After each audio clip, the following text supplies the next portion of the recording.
River, never a dull moment. And Norm is recording it, so we're good. These saved those. Those have been very helpful. Norm, do you want to get started? Okay, he's good. So welcome everybody. Norm started this a couple of years ago, and I know when I was getting ready for my trip, it helped tremendously. There is so much information out on the website, and it's just good to have some, face-to-face or voice-to-voice talk. And a number of us that have done the journey are on, and so those that are either doing it this year or planning, the next couple of years. This is your opportunity to just ask questions, and we can bounce it around the people who have done it and go from there. I think the easiest way, though, make sure you're on mute if you're not talking or asking a question. That way it'll be clean for everybody. And Norm's going to have to wave at me when he wants certain things, but I guess who are our folks that are going to do it this year or planning? See a few hands. There we go. All right. So, and Norm's way better with names than I am, but I would say we just need to get started. So whoever is doing it this year or planning in the upcoming years, what do you have for questions? What's the the biggest question you have? And there's lots of us that have done it, and we can try to help.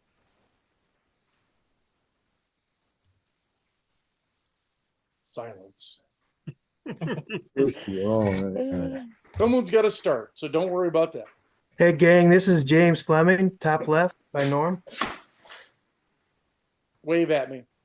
Right. Gotcha. All right. There's Tony. Hi. There's James. Hey, okay. I've got a source to sea trip that I've been planning for a number of years from Browers all the way to the Gulf. And I've got a lot of things pretty much worked out.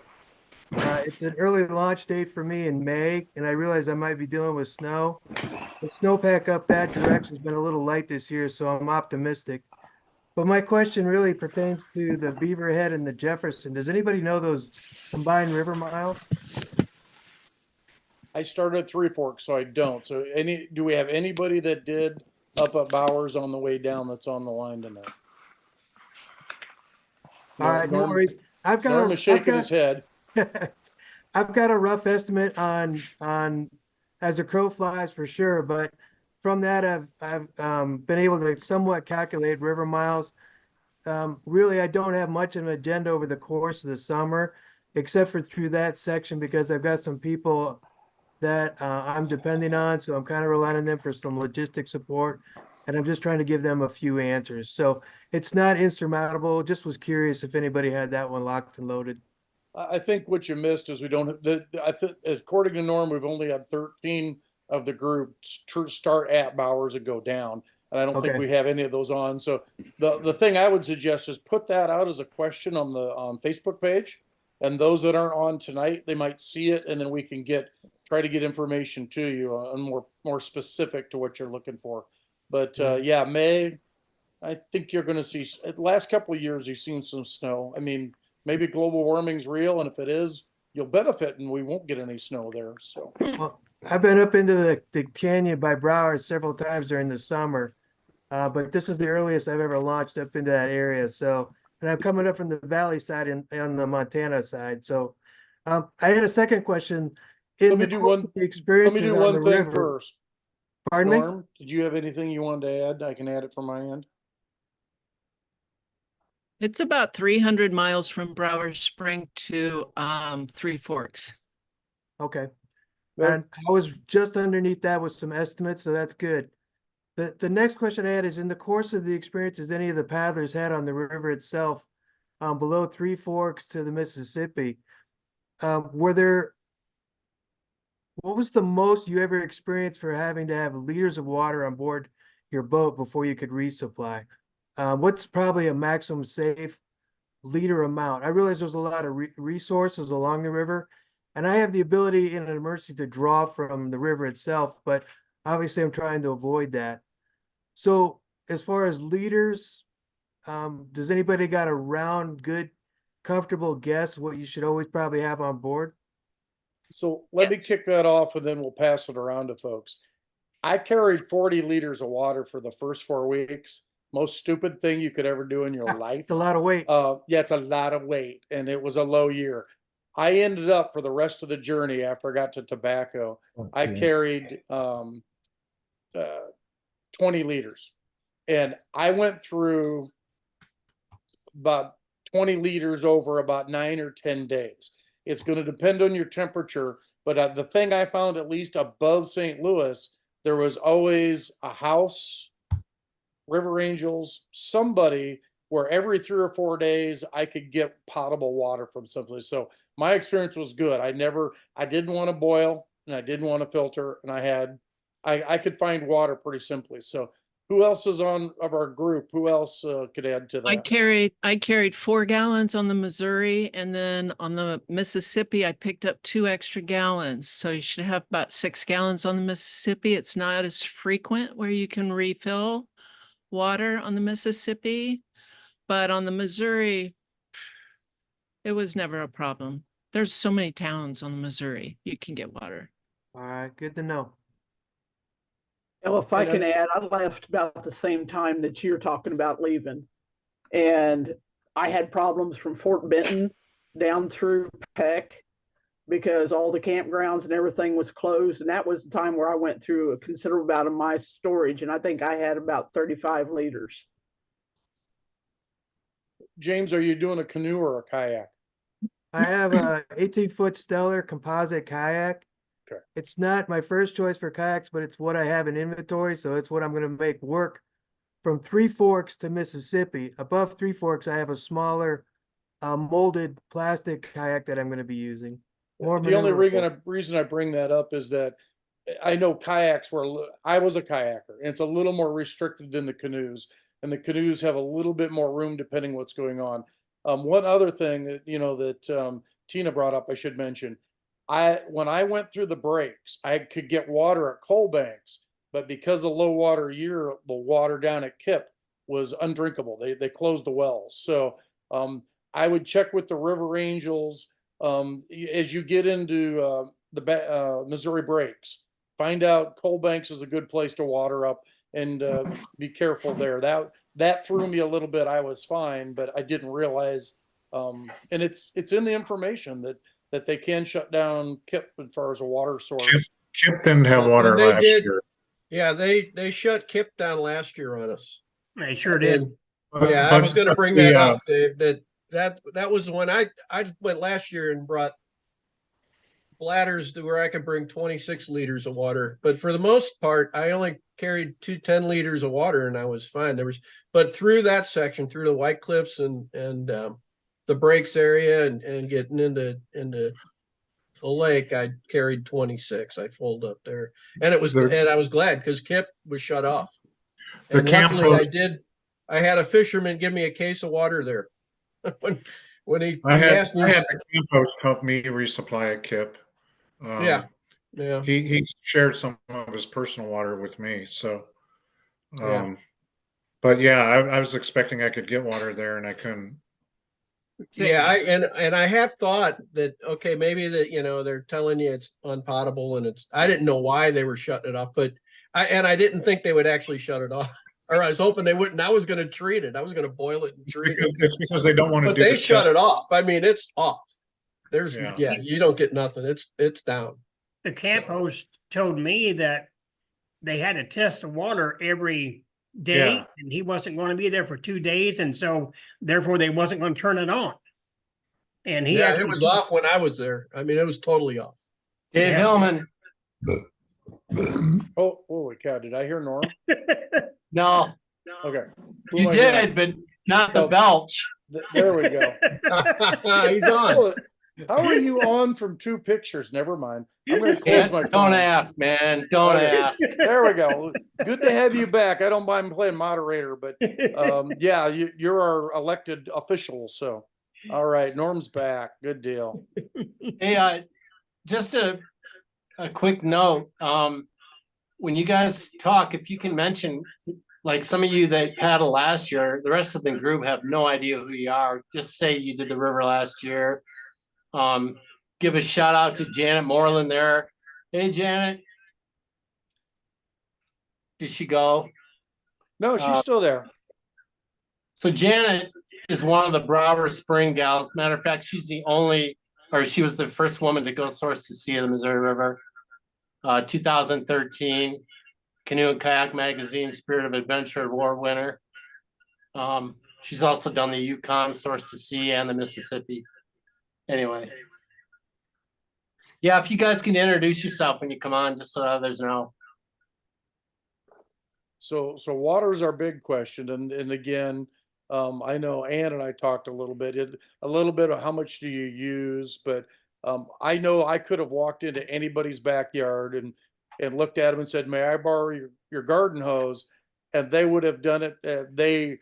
There's truly just wonderful people on your journey, and if you explain why you're doing what you're doing, you may get overwhelmed by river angels. So, good question though. The water's one that always comes up.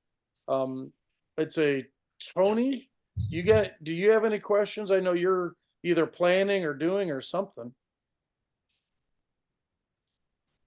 I am going to set in at Big Bend Dam. That's where I'm going to go. I'll be just doing 1,000 miles. I've only got basically 4 weeks, so I'm going to get in and do that. That's about my range. Oh yeah, you look at all of us, only 1,000 miles. Yeah.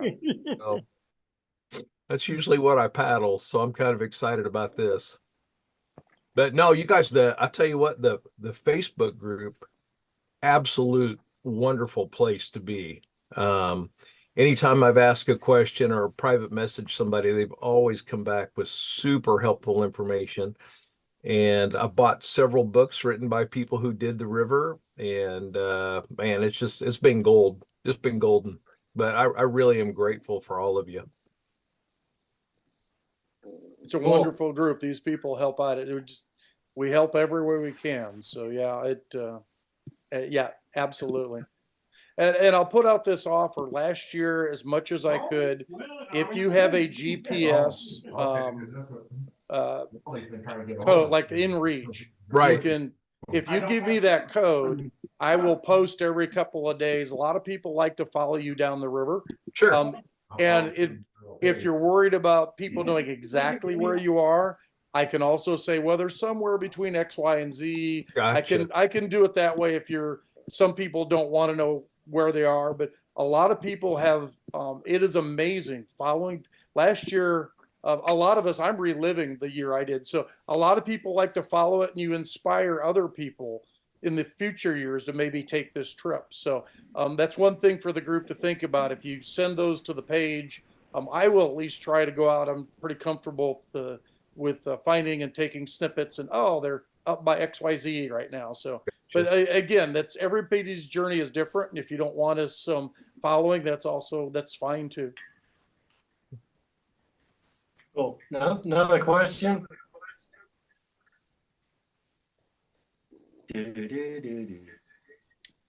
This is Chuck Dietz. got I'm planning on a trip in 2025. So technology passed me by about 20 years ago. So can anyone explain to me, if I have an inReach maybe and a cell phone, what does it mean to sync those, and what does that do for me in areas where there's no cell service? Yeah, Bill Burns or Bill Cottrell, you used one last year, or Steve Ord, didn't you guys link? I did. In fact, I had a 86i, and I linked it into what is this? The Samsung. But I honestly, I use the apps on the GPS unit more than anything. I kept my cell phone off a lot.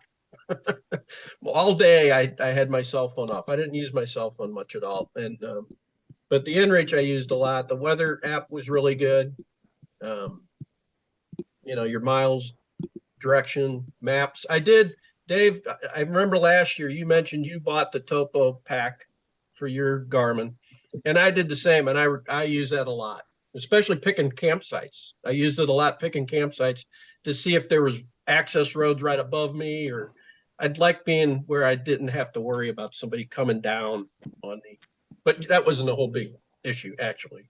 Yeah, and It Chuck, gets so barren out there that really Yeah. wasn't an issue, but the that's the it. thing, yeah, the thing I would worry about and what Bill did, my cell phone did not work. I have Verizon, and a lot of people have had good luck with Verizon in Montana. I had zero.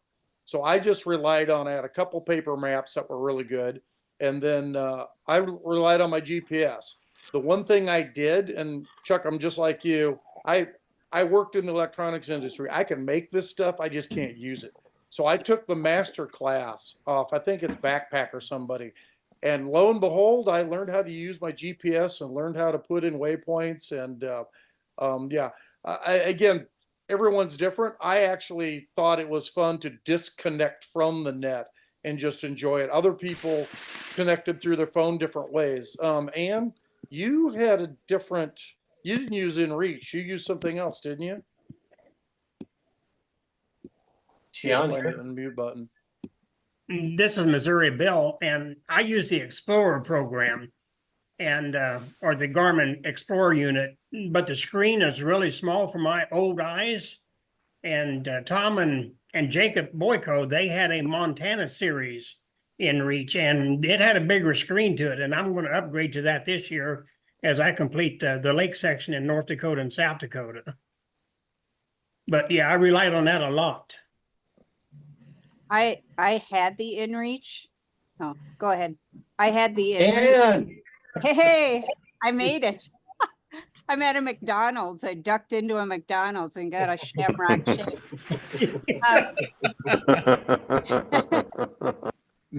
So I had an InReach with me mainly so that my husband knew where I was. But again, that screen is so small that I ended up using Gaia and just using my cell phone. But I really didn't use it a lot, but I was really, really glad I had it. and where did you go last year, and what are you doing this year? Oh, so last year I did Three Forks to Kip with Annie and several of you other people, Steve. And this year I'm hoping to start at Kip and do the reservoirs ending at the Fort Randall Dam, which is where the rendezvous started in 2022. So I'm figuring if I can get this stretch done and then 25, I'll do the lower. Cool. Did that answer your question on the sinking the InReach? Yeah, thank you. One more question. Dave, Yep. where did you say that master class was located? If you go in and say masterclass and Garmin InReach, it'll pop up. I believe it's through Backpack or somebody, but if you just Google that, it'll pop up. The other thing is there's a couple really good maps on the upper end. If you just put those out on the Facebook page, a couple of us, I know I sent them to Ann. I've sent them, there's a couple maps. There's one on the, Ann, what was it's a wilderness area. It's got, Yeah, I can't- haven't even, I opened it, but I haven't looked at. yeah. So, Chuck, if you send that, some of us have some map resources we could share online also. Again, I use Dave Miller's book. It's not quite up to date, but all those points are still there, all those landmarks, and sometimes that helps too. And that the other thing I give Norm a ton of crap. You don't got to buy Dave's book for $1,000 on Amazon. If you have a good used bookstore, right now I know Abe Books is selling them for about $35-40. So some people are willing to loan theirs. Mine's precious. It went the whole trip from Montana to the Gulf, and I got zillions of signatures in it from the rendezvous. So it's probably going into my grave with me, and I won't let my kids have it. But Dave's book is still very, very good on describing stuff and getting a feel for the trip. Yeah, I've actually mailed out 4 of his books, gave them or loaned them to paddlers on the last 2 months. I may have 1 or 2 copies left, but don't pay the $100, or I've seen it as much as $900 on eBay. We got enough members in the group to have a book you can loan, so don't pay $900 for a book. But it's going to be firewood anyway. So Sorry, I've got a book. Yeah, I've got a thank you all. book I appreciate it. that I could share with anybody who would like it. It's in pretty rough shape, but I think it's pretty serviceable. I offered it to one person, and when I showed them pictures of it, I think they decided it was too rough a shape for them. But and on the inReach, I used the Montana, and I agree the display on the Montana is very good. But I did have issues a couple places where I thought the maps were lacking, just where the detail and I mean, there were a couple times when I just went to Google Maps and looked at the satellite view, and I got a lot better view of where I was and what I was doing than on the inReach. So, I mean, you should probably have either a paper backup or some other program, Gaia or something else you can refer to. Cool. Next question. Hey, there's a few going to the golf, I think, this year. Tim and Cora, are you there? You guys going to the golf?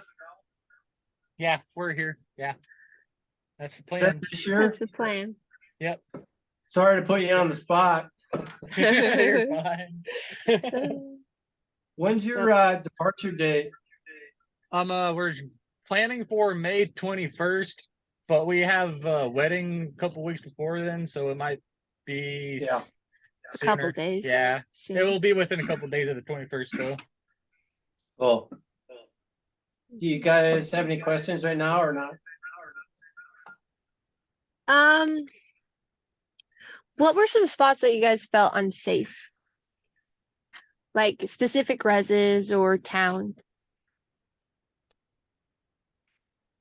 This is Missouri Bill. I didn't really come across any places I felt unsafe.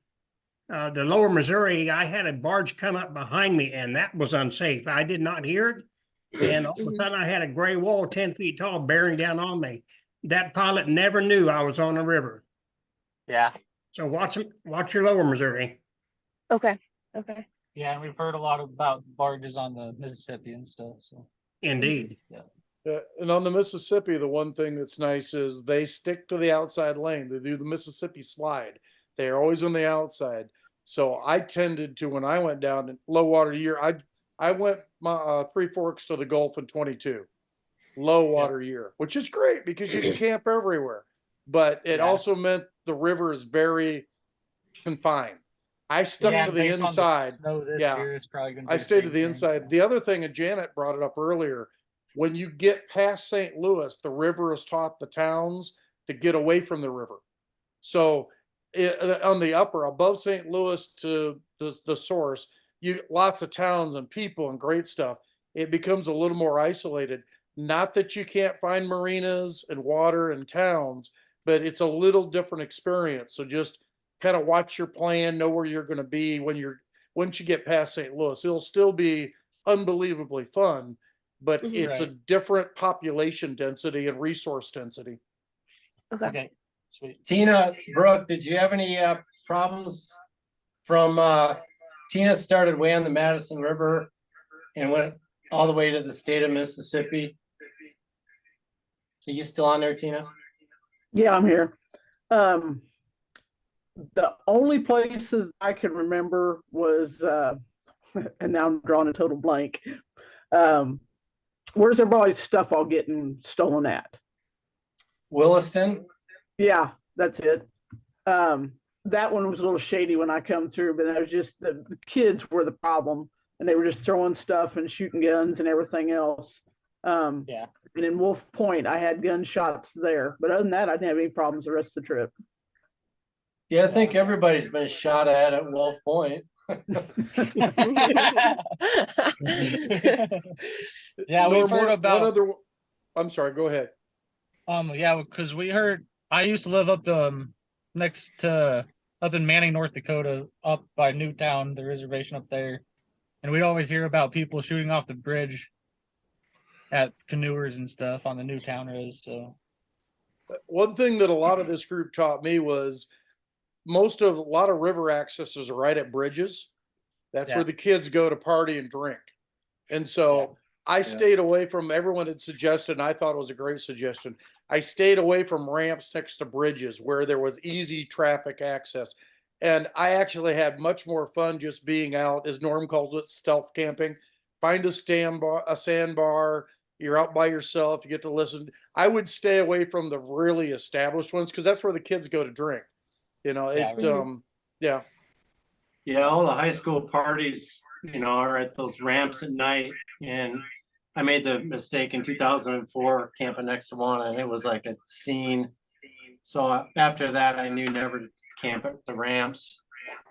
Right. Yeah, because like when I did the Yukon, there wasn't any boat ramps anywhere. So you're Yeah. just out there, you can camp wherever and not worry about anybody. So it'll be a little bit Yeah, different. for the most part, there's really no issues. Like Tina was saying, there was a guy that had his whole gear and kayak stolen at Williston. And he didn't quit. He ended up buying a bicycle and paddling the rest of the way across the country. Nice. But yeah, there in Wolf Point could be an issue. At least it used to be.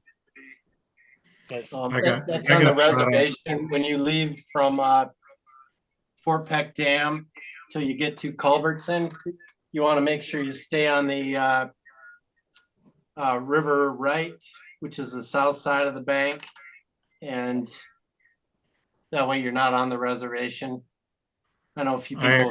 I actually got shot at on the one little section of river where there's reservation on both sides. There's like a 2 mile section somewhere around Poplar, I think, or something like that, or Brockton, and I made the mistake of stopping for a moment, and a gentleman up on a cut bank up downriver let me know that I shouldn't stop there by shooting at me numerous times until I got back in my canoe and headed back downriver. So, Where was that, Steve? Where was that?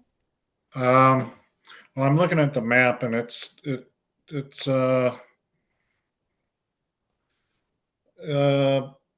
looks like it's near Brockton, Montana.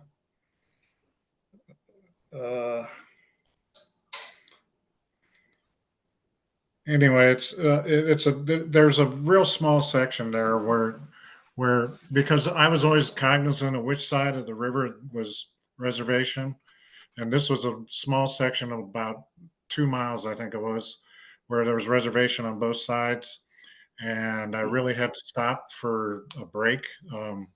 So I did, and got out of my canoe and took a micturation break, and he didn't appreciate me doing that and was shooting at me. I mean, it was obvious he was shooting, mid river and wasn't shooting to hit me, but he was shooting so that he got my attention. So Interesting. I'm just half joking here. I'm a combat vet. You don't recommend I shoot back, do you? And conversely, I caught up with Everest Bill just a couple miles before Wolf Point, and we went through and had people waving at us, and we had no issue whatsoever. So it's really, who are you going to run into there is the bottom line. It sounds like, and it sounds like a lot of if you run into the young ones down there, you might have some issues. I don't know. Well, mine, I think, was like a guy who had a trailer who lived up on the river. Yeah. And but we didn't have any issues whatsoever going through that whole section. Yeah. So as long as it's public land, other than Nebraska, God knows why Nebraska's got to be different.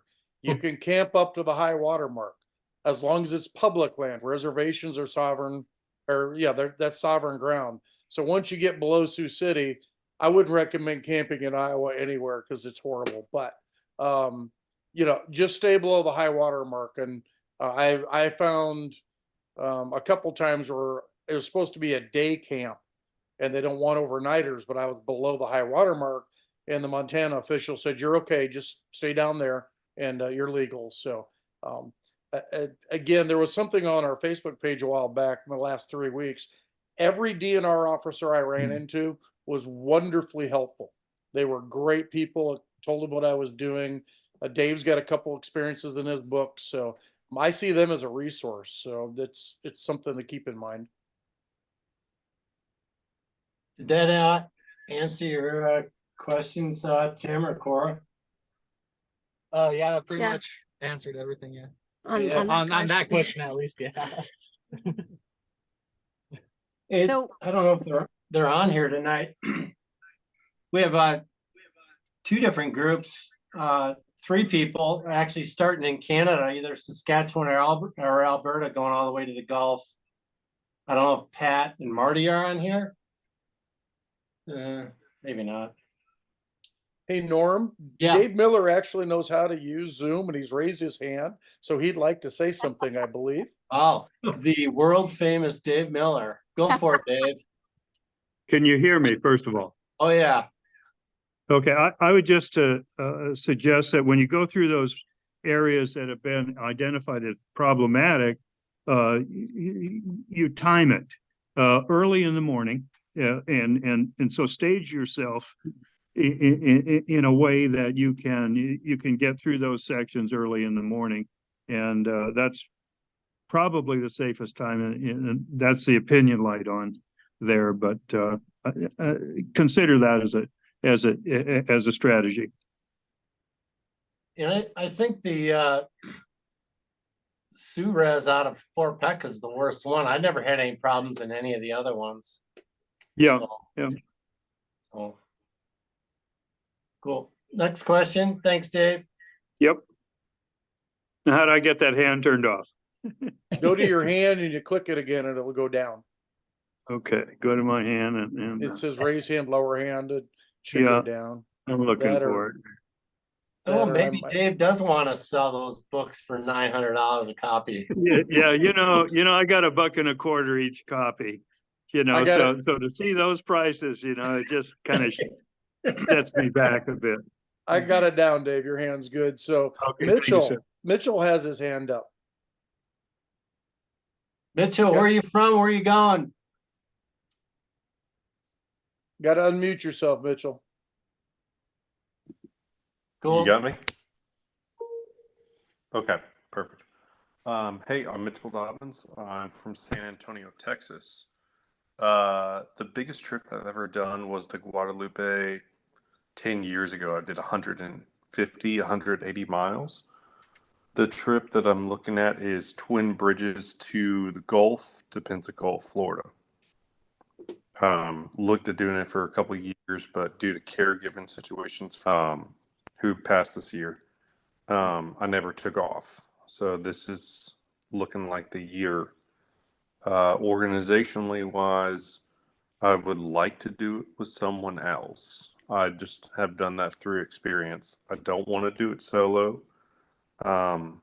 However, it's difficult finding someone who wants to paddle 3,800 miles.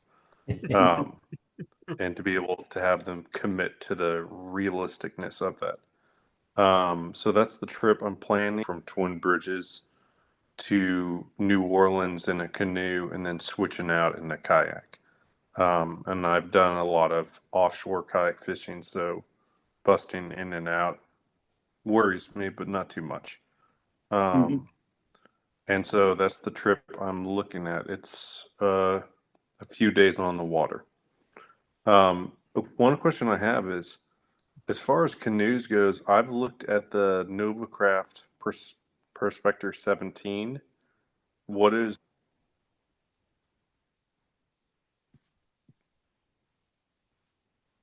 What happened? We lost you, Mitchell. You want to hold on? Let's see if I can get him to unmute. There, you're back, Mitchell. We lost you for a second. Did y'all get me through any of it?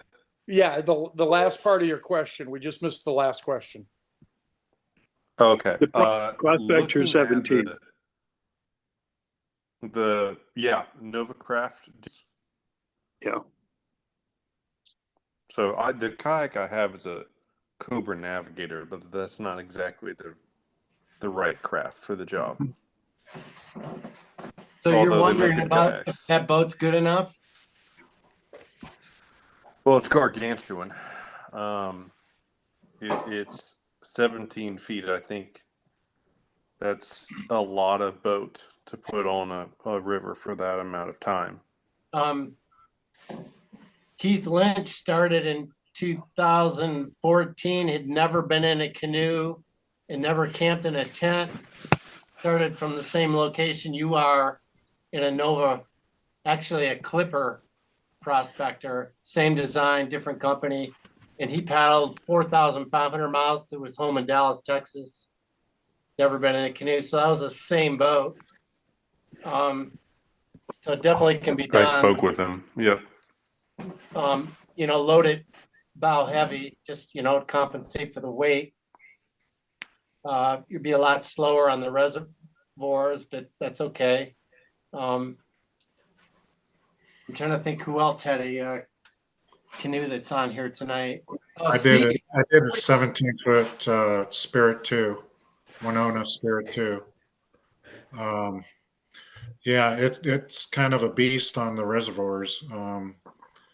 And I was happy that I had a spray deck on the reservoirs also. But yeah, I didn't have to worry about water. I had more water than I ever needed because I used it for ballast. And I was, it was a beast though when you got into the reservoirs, and the portages weren't a whole lot of fun either. But yeah, I mean it's doable in a 17-foot canoe. It's not it's not an issue. Tina, you were in a canoe too, weren't you? Yeah, that's why I was trying to raise my hand. Yeah, that's what I thought. So yeah, I mean, what would give Mitchell your thoughts on the canoe? Mine worked great. I was 17-foot sundowner, and she was awesome. By the end of it, running 6-foot rollers across Oahe and having a ball. Yeah. Lots of room for stuff. You can ask Norm. He gave me a lot of fits about my stuff. But yeah, it's totally doable. Like I agree with the spray skirt. I made my own for mine, and that worked out quite a bit. I just had it on the front part. But yeah, 17-foot sundowner and what you're talking about, you won't have a problem. Perfect. There are days, Mitchell. The one thing is because I did a kayak, but I didn't test my spray skirt before I started. And good lesson learned. I fixed that first stop. But there will be days when the river winds. It's just throwing too many waves, too much water. Yeah. And what I learned from this group, and then I learned very quickly on the water, was those are the days I just sat. I took a 0 day. I wrote my log. I visited people. I did stuff. So if it's rough weather, don't push it. The best spray skirt in the world can't keep all the water out. And if you've done some paddling, you know when to be careful and when not. So just keep that in mind as part of your journey. Next question. No, I've learned that. When I was 10, 15 years younger, offshore about 3 miles. Yeah. And that humbles you. I did that a couple times. And the problem is one time I got so seasick that I lost everything and I had no energy to get back. And so there was a guy that probably saved my life who had a little Hobie with a 2.5 horsepower motor when he would take all the kayakers back, and he dragged me like 3.5 miles back. I mean, water is a humbling thing, and I've learned that. Annie. So what? Dude. Hi, Norm. Welcome. Dude, I am on my phone and I can't see jack shit. I don't know who's on, who's off. I'm in Asheville, North Carolina. We got almost 30 people here. All right. Well, I'm here for an hour if anyone wants to ask a woman who did it in 68 days, and I'd do it again in a heartbeat. I mean, Lord have mercy, you guys are gonna have a blast. And I'm trying to gear up right now for this MR 340 thing, which I'm really not psyched about. And I would much rather paddle the entire Missouri River than do this race. But Annie, as yeah. long as you promise not to beat me, you can paddle with me because I'll see you Well, down there. yeah, Dave, find me at night because man, this whole pissing in your boat kind of thing, I don't know. It just doesn't You sound guys like are, a good time, you both are going to enjoy it. You both are going to Anyway, enjoy this but race, and you're but both really made for it. not to take away from the And entire you journey. tried paddling at night through what lake? Oh, Oahe. And that was Hawaii. only, You tried paddling at night on Hawaii. This No, is I the did. 340 is going to be nothing for you. Is that Bill? Where's Bill? It is. Yes, it is. Bill, do you see me? Hi, look at you. Oh my God. Hi, Tina. Tina's my road crew, so she's gonna keep Yeah, me you got alive. this. It's gonna suck, but you got this. No, I don't She want to does. suck. She does. Steve. She doesn't know it yet, but she's got it. Hey, Steve, you haven't gained your weight back, man. I lost 20 pounds on the river and I gained 25 back. So I'm like, I lost 38 and I don't, or not 38, 28, and I gained probably 15 of it back. anyway, you know what? If anyone really has any questions regarding the logistics, or I've kind of reached out to a few people that are doing this and have great contacts, and you know, I can put my stuff if I can figure it out in the chat. Or Norm, feel free to share any of my information to people. Okay. Yeah. Yeah. Cause man, what a damn that's the most alive I've felt ever in my life. You guys are just gonna rock it.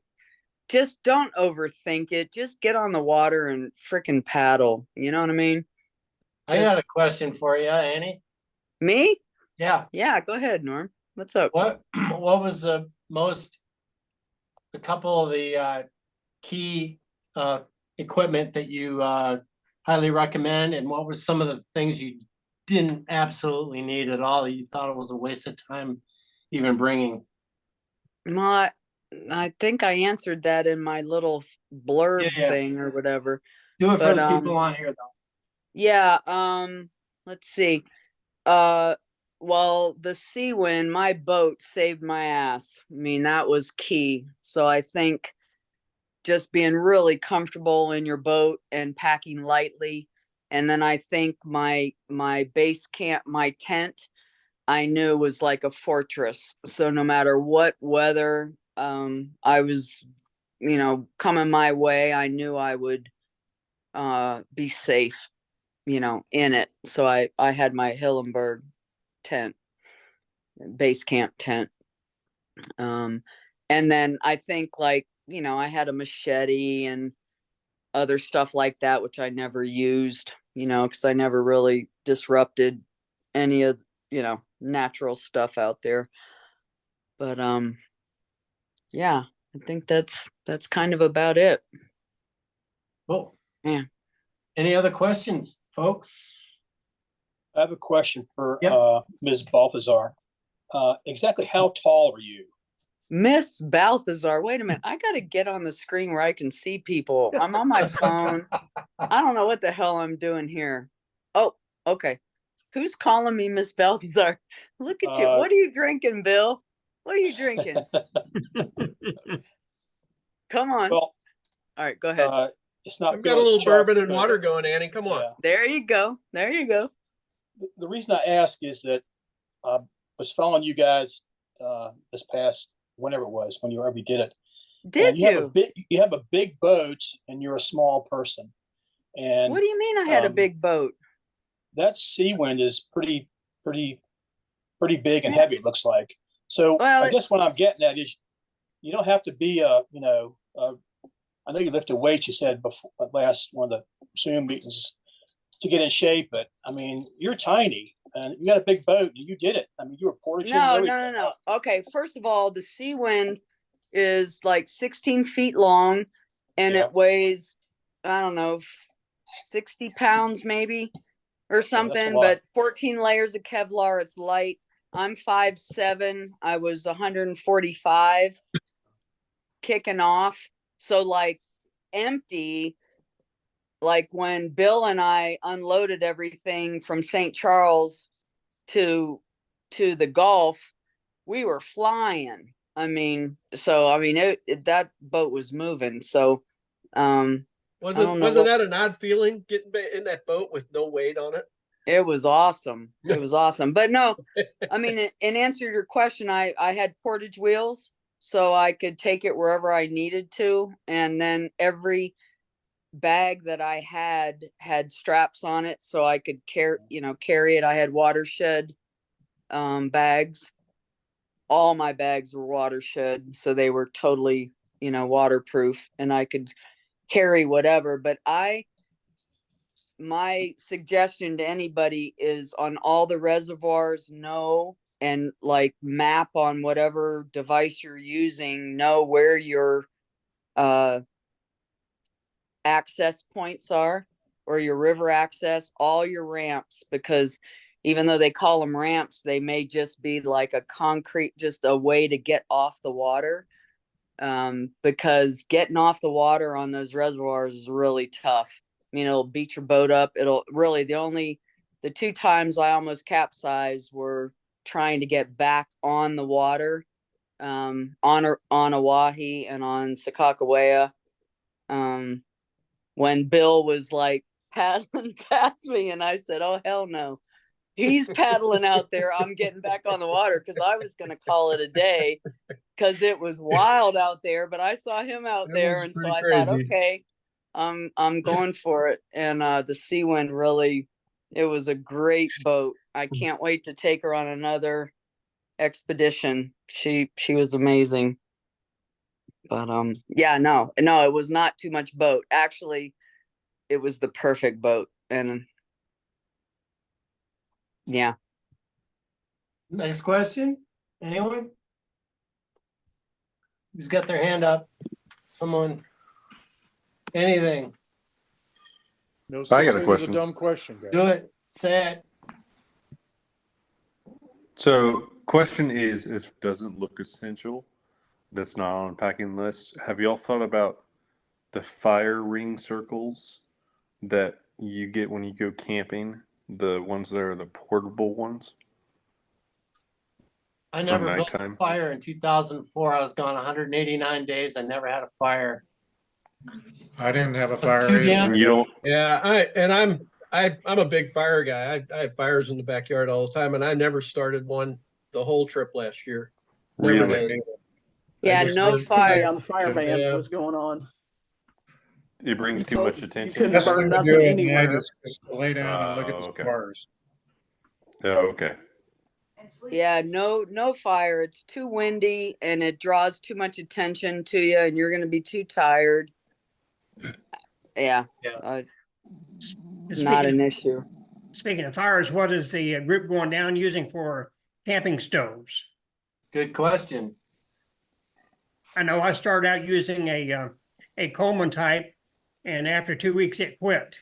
And Tom and Jacob, they had a jet boil, and as soon as I got to Sioux City, I got one too. Yeah. That was a thing to have. All Yeah, you- jet boils are light, and you know what I did is whatever dehydrated meal I had, I would add water to it in the morning, and it would just like soak up all during the day, and then when I got off the river at night, it was ready to go, and then I would just eat it.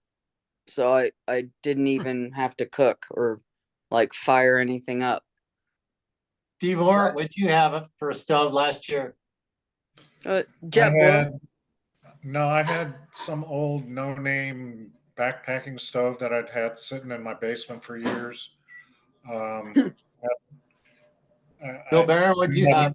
I went with the jet boil, and what sold me on the jet boil was there was a system, a whole system where, you get the can, and then you also get a like a French press, and it filled my coffee cup. I've got to have my caffeine. I had a full, probably 32 ounce, maybe. Annie, what do you think? But that was 32. It was a big one. It was a big cup of coffee every morning. that was a must for me. So that sold me on that, and it worked great. Yeah, Yeah, Jetboil all the way. I did the those via coffee things too that I just dump in my thermos in the morning and drink like cold coffee like the whole way in the morning. Dave Hillman, what kind of stove did you have? So I'll give you the short version of the story. So I started out with I have Jetboil. Jetboil boil water in 2 minutes flat. But then I took Knorr noodles and poured it in. You cook another 4 minutes. When I got done, then you got to clean your dishes. And when I got down to Woodhawk, it's the second one, Norm. Yeah, Woodhawk Bottom. Thank you. Woodhawk Bottoms. We had 50-mile-an-hour gust winds. We all kind of played prairie dog. That night we all came out of our tents and it calmed down. And we're all cooking supper.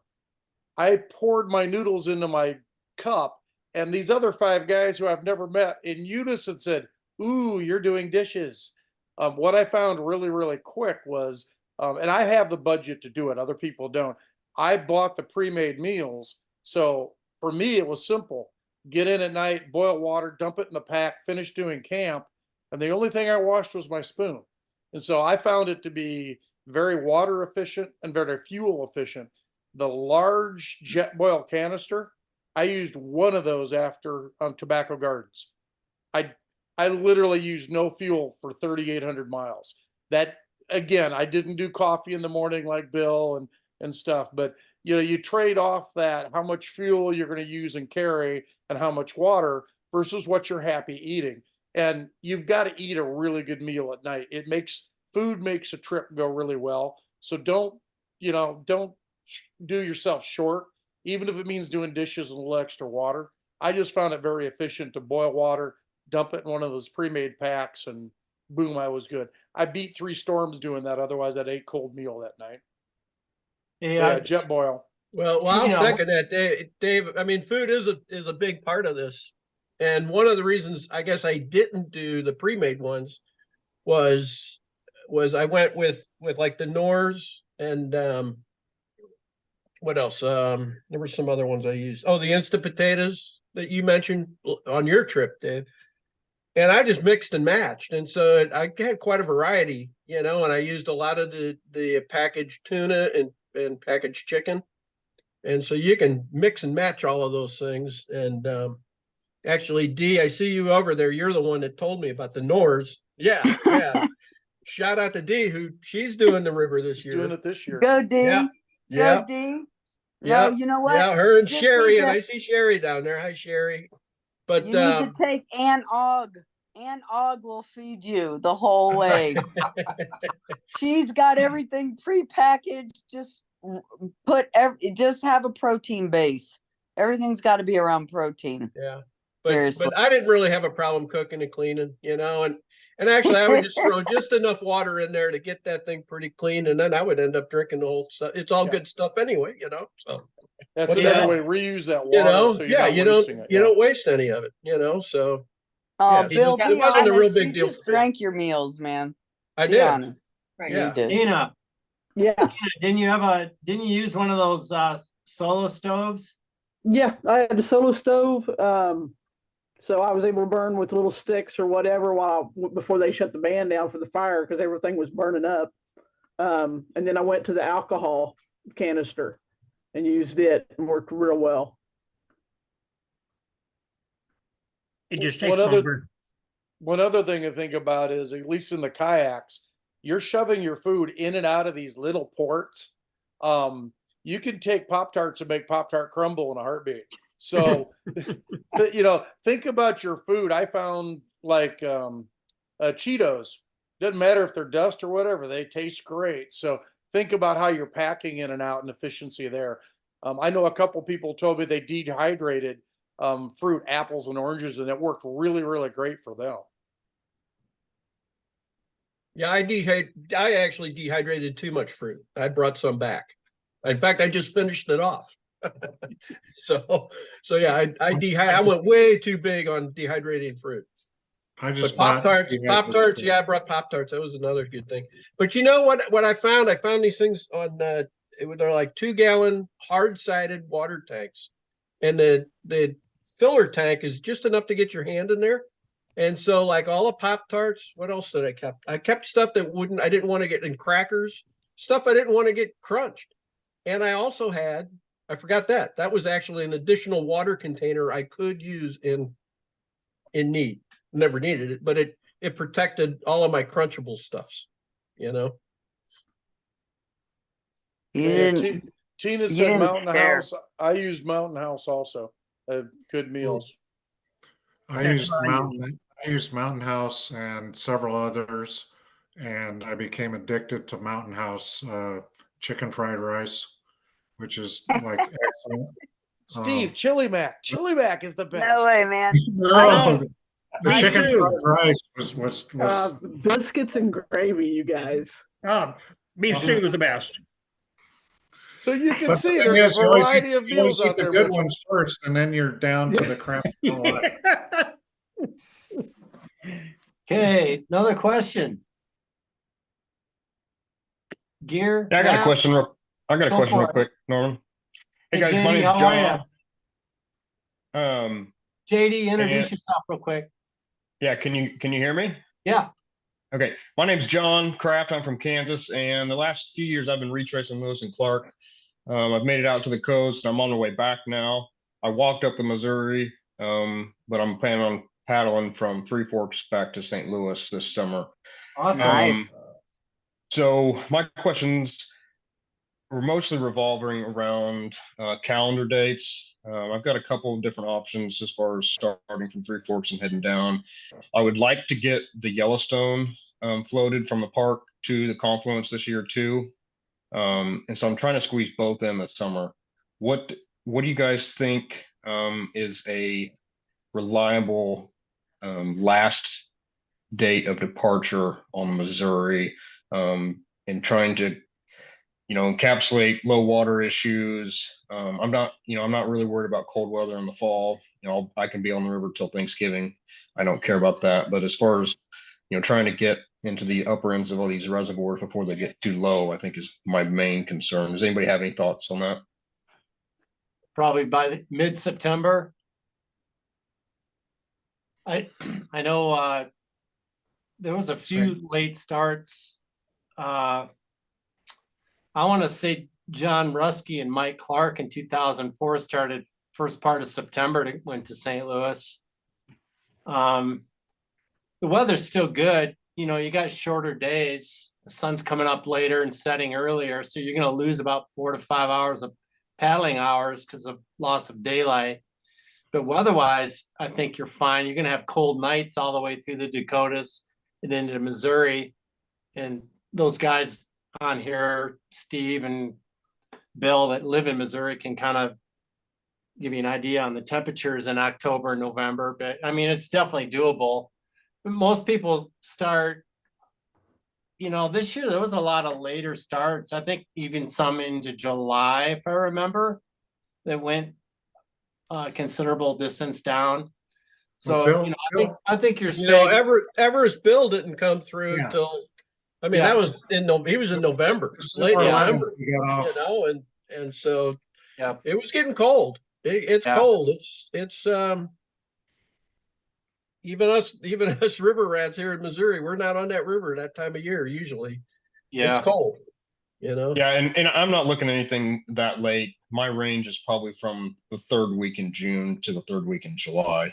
I imagine it'll take me 3 weeks to a month to do the Yellowstone. And of course, this depends on snow melt on the Yellowstone too. And so it doesn't sound like, if I started July 4th, I would have any issues really. But John, the one thing to look in your maps is that I started June 1st, where the river comes into what's the first lake, Norm? The one that tried to kill me. Toston No, Reservoir? Canyon Ferry. Thank you. So where the river comes into Canyon Ferry, you get a delta. Where the river comes into Sac, you get a delta.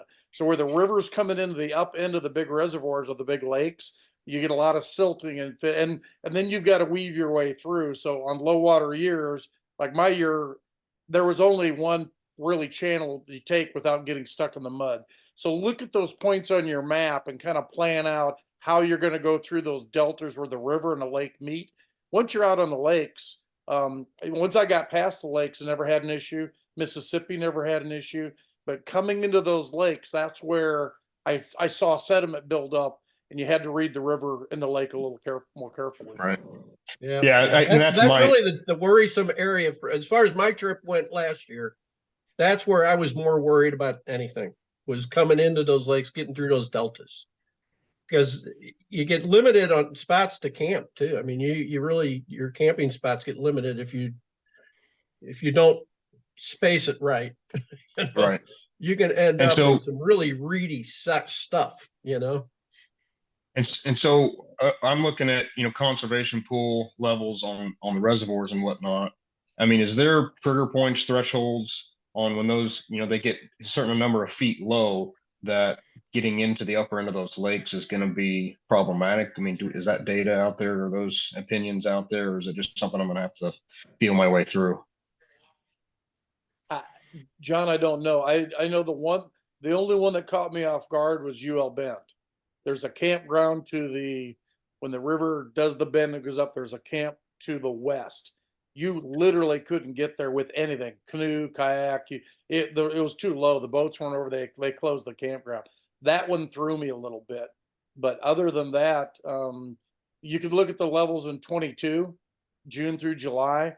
Only the deltas and UL Bend, which is really the confluence coming into Fort Peck. Those are the only spots that I got worried. Okay. And those water levels should be in the historical record. You can compare them to this year and see, what they're going to look like.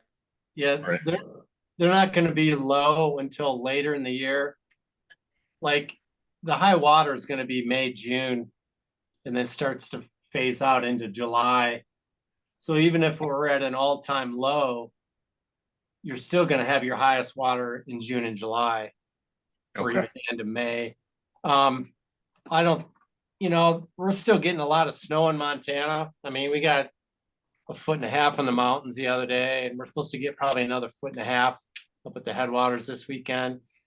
Yeah, it's hard to say, but I think you'll be okay. Just keep an eye on the water levels. Snowpack is looking pretty average, Norman? Yeah, it's probably actually below average, but between now and mid-May, we got 8 weeks of potential snow, and we could go way over our snowpack.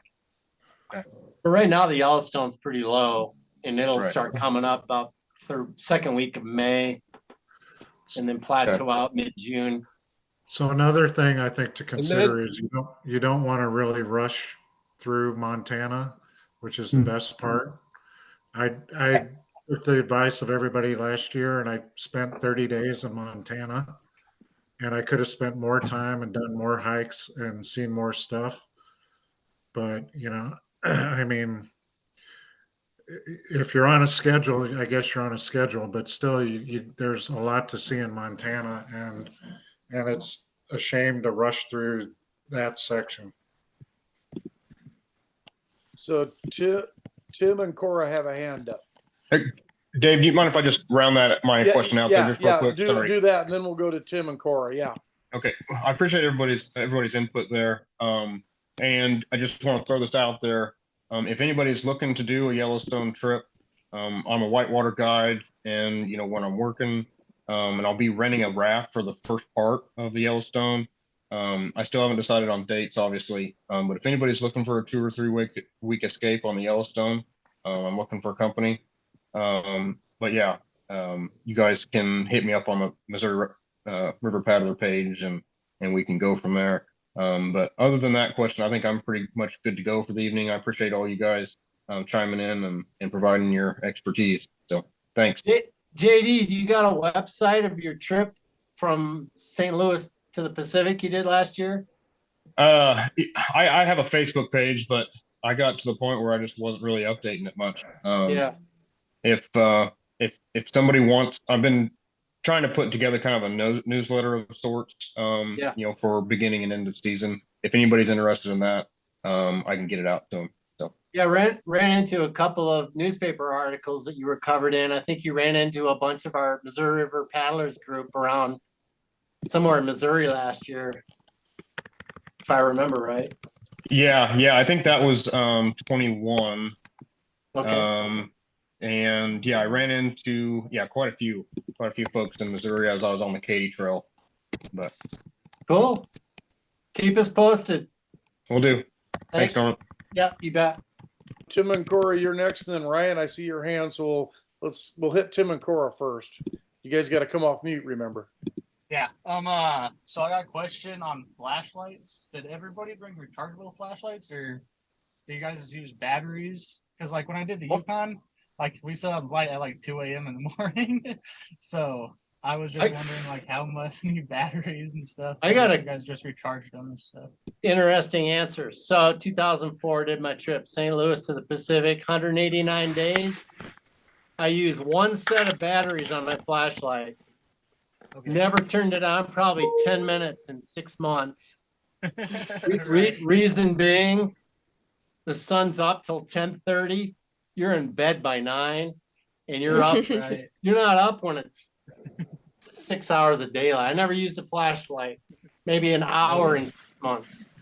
My take. Yeah, I just know on the Yukon, like it was like 2 in the morning, 4 in the morning, so you never had to worry about it. So yeah, the first part of this trip will be like that. I brought one of each. Actually, I had a rechargeable headlamp, and I brought a handheld that used AAA's, and I did recharge the headlamp once maybe, but I, like Norm said, you don't use it a whole lot. A little bit, going to bed, a little bit waking up. That's about it.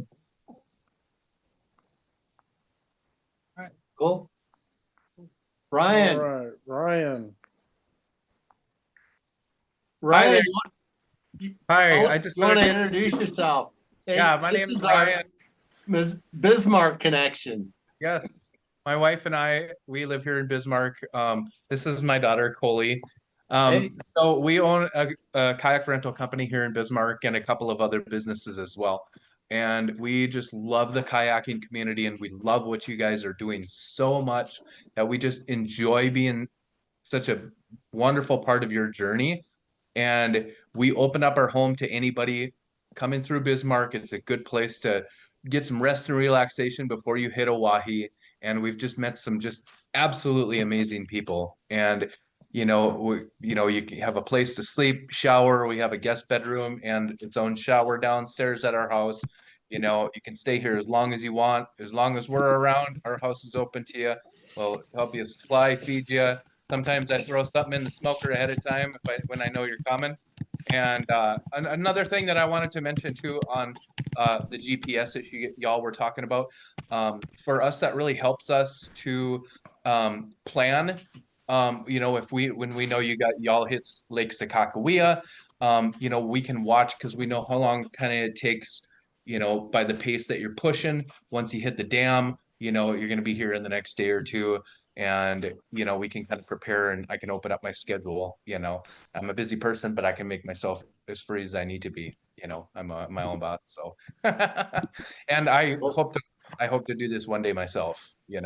And I'm just recovering from neck surgery, and I was hoping to do some paddling with Torin this summer when he kicks off again, but I'm not going to be able to due to recovery. But I just wanted to introduce myself. My daughter Coley here absolutely loves everybody that comes to visit. And don't you? Yeah. So we just want finally met. Yeah. You met a few last year. Who were some of them? Well, we met Annie and Torin and David Langhorst. Yep. And Torin actually stayed here 4 times. He just took his sweet time. And I think he was at Sakakawea, stashed his canoe and got a ride down here to meet his girlfriend coming in on the bus to visit him. And they stayed here in town. And then she went back, paddled with him back to here. Then he stayed here. She took off and he kept going. And then he came back here and took a bus up. Cool. That's great. We got to know him really well. Made a lifelong friend with him. Yeah. That's cool. It's fun. It's so weird that Bismarck, being such a huge city, has been a crux for this paddling group for That's 15 what years. There is just like hard to find anybody that can help anybody there. So we're really glad we got a hold of you last year. So my wife, that's so wild to me too, because we have a huge kayaking community here. My wife in the pandemic created a Facebook group called the Bismarck Yackers, which is a resource for you guys. Like if we're not available or something, we can point you to, people in there, and that has like 3,600 members or something like that. Wow. That's Um, amazing. and everybody here is so willing to help. I know Dave Toledo drove up to the dam and helped somebody portage over, drove all the way to Bismarck to help them, and That's cool. so yeah, there's so many people here that are just willing to help. And so yeah, and we got kayak trailers and everything. We can pick you guys up and help you resupply. Our home is open to you. Awesome, Ryan. Thanks a lot. Appreciate it. Yeah, it was good to make acquaintances with Yeah, y'all. finally. Please see me you guys this summer. Just if you're wanting to stay here, just let us know. When you get to Tobacco Gardens or something is a good spot to hit us up, Ryan Brelia, and or just look up Missouri River Kayak Rentals. You'll reach us too. So That's great. Norm, Kerry's got his hand up. Yep, go for it, Kerry. Yep. You got to Hey, unmute, just Kerry. introduce yourself, Kerry. Okay, so we figured this out. Yeah, no, it's not. Thanks for having us here. It's not Carrie. It's Marty's wife. We're using her Zoom. I don't know if we got our time zone mixed. 7 o'clock Central, maybe Saskatchewan time is off by an hour. Have you guys been on for a while or? About an hour. Hour and 10, maybe. Yeah. Okay, well, there we go. We got our time zones mixed up. So you guys are the Canadian group I talked about earlier. Yeah, we plan on going on. Actually, it's good to hear from Ryan because we actually plan on going into the Missouri at Bismarck. We're about probably about 5 hours north of Bismarck. So yeah, we'll probably give you a call or text or email you through the Facebook group just to chat even about some logistics. Like literally almost, we've looked at the Bisman, which is kind of a used a Craigslist kind of site for used stuff in Bismarck about even getting a canoe. I mean, you got to cross the border and get down there, and then there's some issues about the canoe at the other end too when we get off in St. Louis. Marty and I plan on getting on the river June 1st. Where's your entry point? Where do you plan? Where's your entry point? At Bismarck. It is in Bismarck. Okay. Yeah, it's in Bismarck. Williston is closer, but then you do have to go past that big lake and past that dam there. So okay, drive 2 hours further and just get on at Bismarck. And you're going to St. Louis or the Gulf? St. Louis. Okay. A little, that. No, yeah, there are some time, like some schedules and things that don't have enough time to go all the way down to the Gulf. Yeah, I'd love to do that, but it just doesn't work out that way. There is a couple of 3 Canadians this summer are starting 2 different groups, starting one in Saskatchewan and one in Alberta. They're going all the way to the Gulf. They're starting on the Old Man River and then the Frenchman River into the Milk River and then the Missouri all the way out.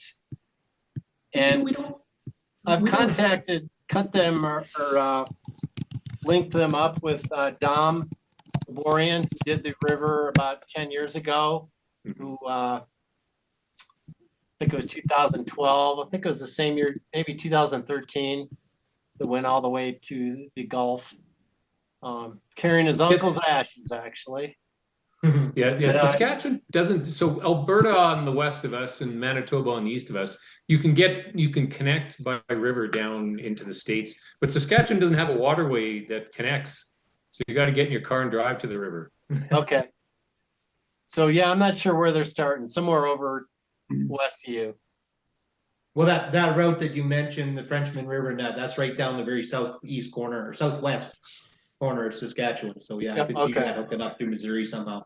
Yeah. I don't know the route, but I could see it. Yeah. All right. Welcome to the group. Oh, hey, thank you. Hey, I'm going to throw out one question though. Sure. Of the things that I've been looking at, I mean, finding your way, I think is going to be fairly straightforward. You follow the curtain, you can't get too far lost, I don't think. My biggest question that I have is getting around the power dams, getting around the dams. Like, is there some document out there that can show you the route to get around? Do they have designated routes? Can people suggest routes? Anything along that lines that could help? Leaving from Bismarck, we only have 4 dams to go around, but it's a bit of a question in my mind.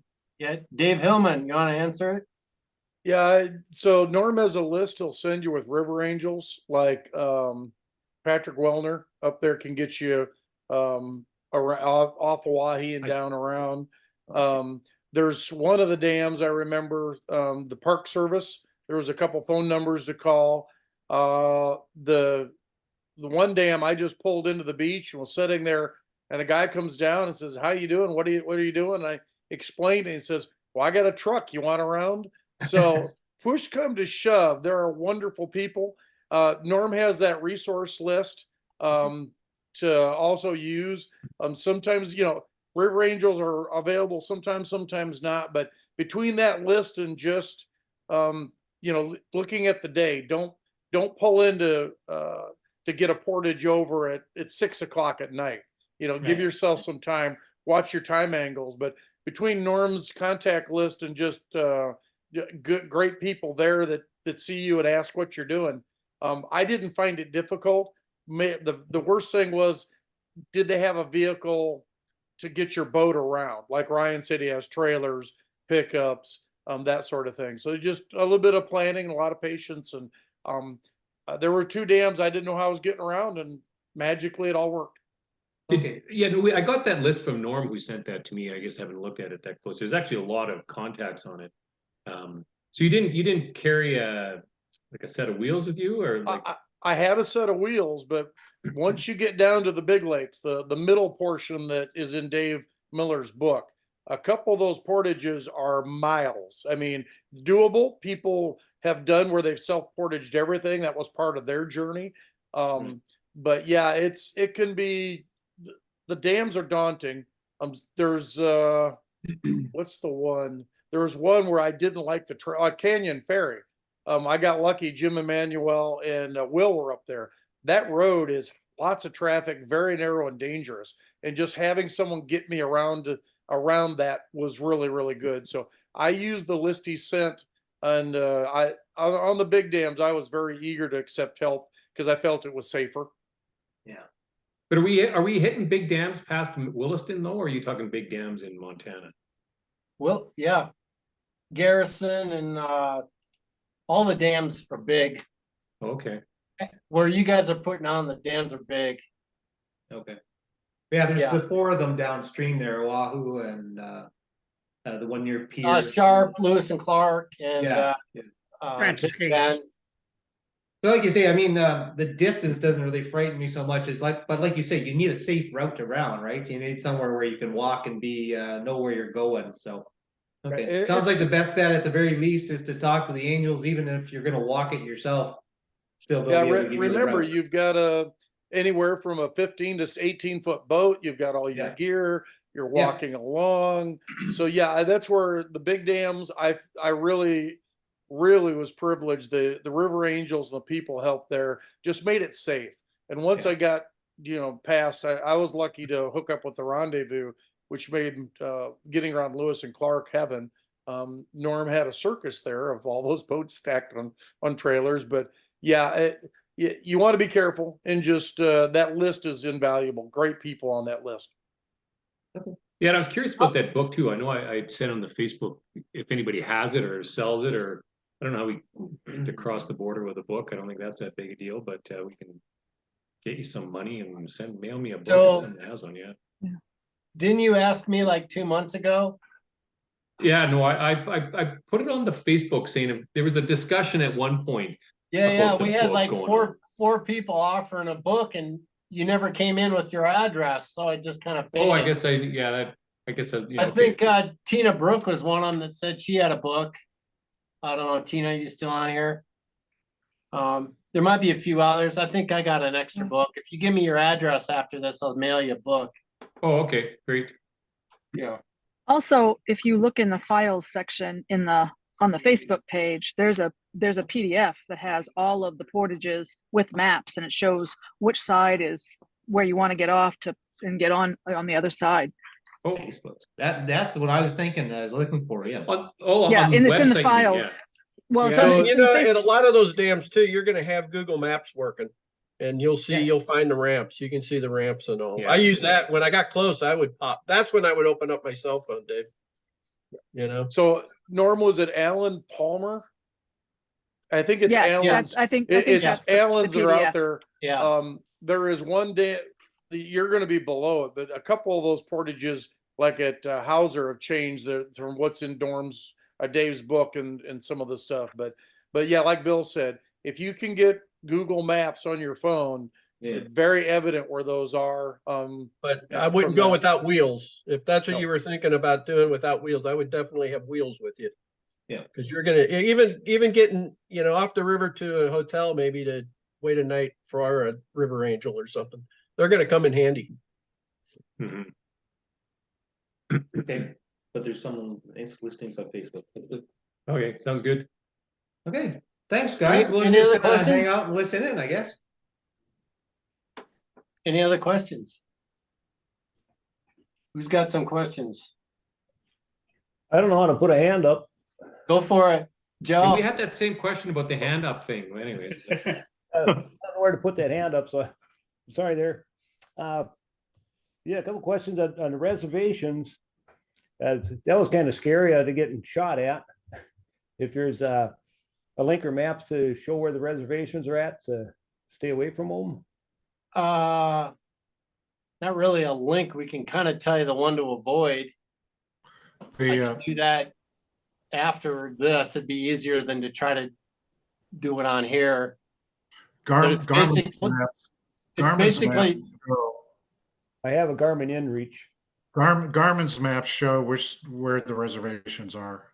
Yeah, they show up as black, basically. I mean, or that's what they did when I had the topo loaded. I'd have good topographical maps on everything else, but the reservation then would just show up as black. Mine were different color. They were beige or something, but they were clearly marked where the reservation was on Garmin maps. You probably won't see it on Google or anything else, but on the InReach, you'll be all right. I would say that just take a road map with you. Most of the state's maps have the reservations marked on them, and they're at a scale that it will be useful enough. You'll see exactly where they're at. The gazetteers for each state are also a good way to see the reservations. You know what gazetteer is? It's those big books of maps you can get. I'm an old guy, so I know about those things. Old school. Yep. All right. Well, thank you. We got plan on taking off on the end of May, first part of June. That is very doable. Yep. Oh yeah. Okay.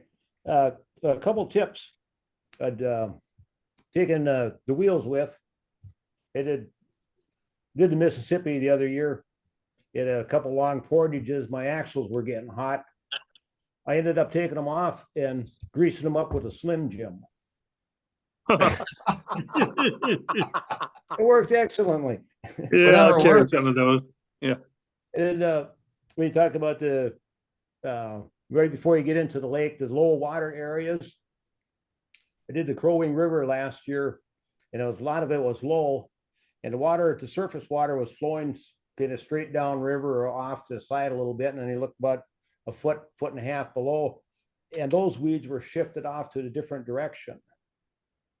And you follow that other direction where the low weeds are at, and that will take you to the deeper part of the rivers. That was interesting. I found out there. And the other tip is, if you got a rudder on your boat or don't have, put one on. It's a lifesaver. Yep. I agree. It's a very nice Zoom meeting here. I really appreciate it. Thanks. Hey, Joe, where are you from? Painesville, Minnesota. Okay. And what kind of boat are you going to be in? Current design, Storm GT. Okay. Cool. Yeah. Good boat. I was born in Glencoe, Minnesota, so I know right where Painesville is. All right. Yeah.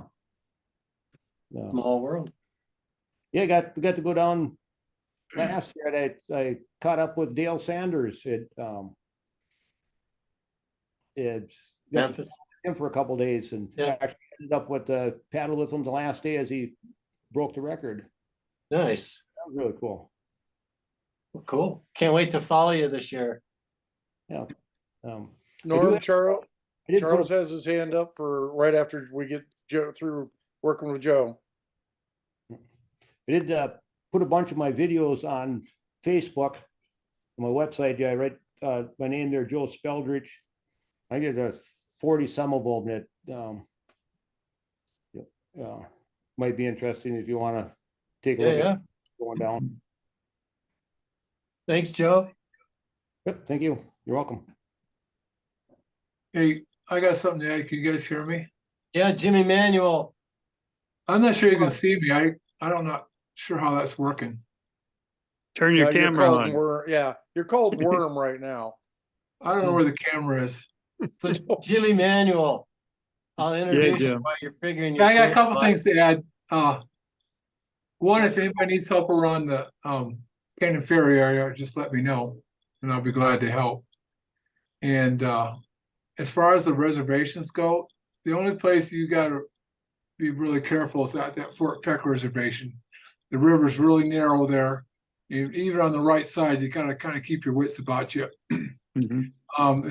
After that, the reservations are mostly on the reservoirs, and they're 2 miles across. So, but just from the Fort Peck Dam to well past Poplar or Brockton, be very careful there. And as far as wheels goes, I heard you guys talk about wheels. I left mine in town. I never missed them once. I had no problem getting a ride around the dams. That's my 2 cents. Jim, what year was your trip? 2018. You went solo, Three Forks to the Gulf of Mexico, correct? Right. Yep. Awesome. I had Bill Burns' boat, which has the best seat of any boat on the whole river, right, Bill? Oh man, I'll tell you what. I bought that boat from Jim, and the only thing I did was put a different rudder on it. That thing is, your seat is like, and I'll take pictures and post it out there for anybody that wants to see it. He took a high-end office chair and took the bottom out of it and mounted it onto the slides. I mean, it's vented. It doesn't withhold water. It's perfect. It's perfect. Yes, Jim. I thanked you so many times through that whole trip last year. Yeah, that tractor seat, my legs would be numb after 20 minutes, and I'd be numb the whole day. Yeah, and Everest Bill, he's got the same boat, and he had issues with his seat. Yeah, and when he took was him here, half the trip to figure out the seat. Yeah, when Bill was here visiting, he was here a couple days, and we tried to get him. We tried everything to fix his seat, all kinds of different pads and stuff. But yeah, he was still adjusting it when he hit Missouri.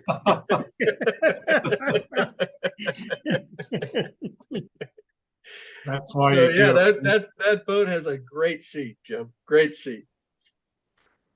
Norm, That's why Chuck's you got do another too. question. Stand Go up. for it. I've got a comment and a question. My one comment is, I've not seen much of the Missouri River, and I've been watching the videos, 2 of them, one by Steve Snell and one by Everest Bill. And otherwise, I would never have any idea what the river looked like whatsoever. I'm from Virginia, and it's totally different back here. So those have been really interesting. And I don't think they're going to ruin the trip for me. And the other thing is, I may have to get myself there, and I'd have to leave my vehicle there. Does someone want to use a 2014 Nissan Frontier while I'm gone, or where can I store my vehicle? Is there anything like that somebody can help me with next year? Where are you starting at? Three Forks. I parked my vehicle at the airport. I got their permission, and it's at there all summer. Really? That's great. Thank you. Free of charge, right, Bill? Yes, very much so. Nice. Hey, Charles, I'm 45 miles from the headwaters, so you walk, and I have a barn at my house, so you're welcome to park it here too. All right, thank you. Who's that? Is that Jim Emanuel talking? Yep, yep. Okay. All right, thank you. Appreciate it. Charles, if you want to see more photos, if you go to Yes. the Facebook site and click photos, there's almost 12,000 photos of the Missouri River. And there's also about 190 photo albums, Okay. which has photos. And also, if you go to www.Missouri River Paddlers, there's a section of just photographs. There's probably 900 photos of the river on there as well. Well, that's cool. Thank you. So yeah, if nobody's checked out our website, we got a huge amount of information. I have about 10 Zoom Q&A YouTube videos from the past 3-4 years on there. It's www.MissouriRiverPaddlers.com. There's a ton of information on there, including a 200-page Q&A with 40 of our paddlers that have done the whole river, including quite a few that are on here tonight. So Yeah, Chuck, it's not going to look like the new River of the Gauley. It's a whole different experience. From the rapids I've seen there, thank God. Yeah, no one's asked that tonight, but the rapids, again, I'm a whitewater paddler, so a little biased. The rapids are not as daunting as one might think. Again, a lot of the folks tonight have talked about having good covers over their boats. Most of the time, if you just read the water well, you can get around them without any issues. So there's no major huge rapids that are going to eat a boat. Just take them with caution. Having a cover is hugely advantage on some of that, and just if you're comfortable in a boat, you'll make it through it without a problem. They're really well marked in Dave Miller's book, and some of the map. Google has some pretty good stuff too. Now Good, that thanks. doesn't include the chain of rocks. You want to go around that No, sucker. no. Yeah, chain of rocks. Oh my God. Hey, gang, I got a question. This is James. go for it. Hey, I'm always concerned about what water is chasing me down the river, not so much on the lakes, but does the Corps or is there a recommendation for river gauge sites? And how do you address such a concern when you're out of cell coverage? Especially if I'm camping shoreline up a bit, upriver variations in river depth are a concern to me, especially overnight. You just sick? So I think I might be able to help a little bit on that one. I never had access to a river gauge at all. I don't think you need one. I think it's being perceptive when you camp for the night. One of the things I would do as soon as I got into camp is I would put a stick in the ground right where the water is touching. Yep. And then I would come back after, I set up my tent or whatever, and I would see if the water was dramatically over that, I knew it was rising and rising quick. If it was lower than that, then I knew that it was going to be dropping. And, I hope I didn't drag my boat too far in because it could be a long walk out. And if it was about stable, I knew it was going to be about level. Tom, yeah, Tom and Bailey. the other thing to watch, James, is the dams up there. I mean, they regulate the whole levels up there through those dams. So I tried to, whenever I was getting close to a dam or past, I'd want to know what they were doing. Are they going to keep it stable, or are they going to increase the flow, decrease the flow? And that gives you a little bit of an idea also, because they do. That's what all of those lakes are for. Is they use that to balance everything. So yeah, they were all rising as I went through last year. They were filling all of those lakes as I was going through last year. Yeah, I'm pretty But it comfortable with it. I'm out of Rapid City, South Dakota. I'm pretty comfortable with the Dakotas. But I remember, what is it, the MR 340, 360, that race? The 340, yeah. That's where we go through. We go through an annual event where we just start looking at the gauges out there. What are they letting through? When are we going to get some water down here? Yeah, we go through that every year. Wasn't last year a flood event? Yeah, it was, last year and went nuts.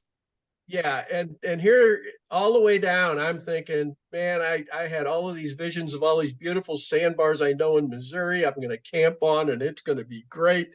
And as soon as I got about to the Missouri line, it blew up, and I camped at a ramp all the way through Missouri.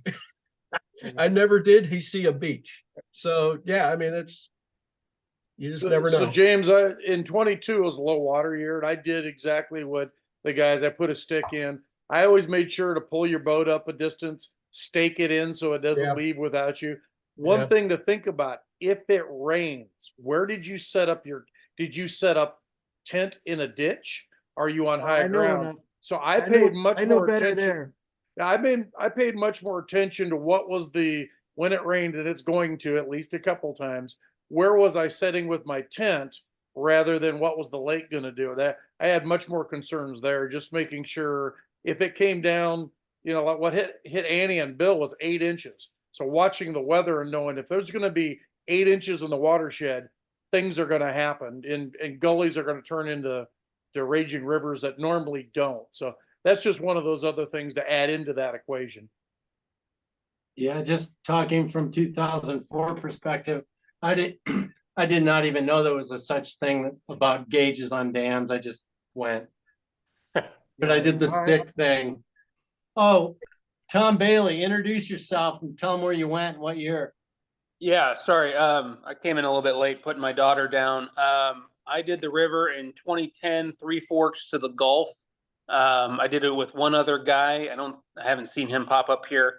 Charles Vaught. We did it by kayaks. We did not have any wheeled, we weren't able to move our boats by wheels, but we could pick them up in 2 or 3 trips worth of our gear and move them around. One other thing I should have mentioned is I always cabled my boat to my tent.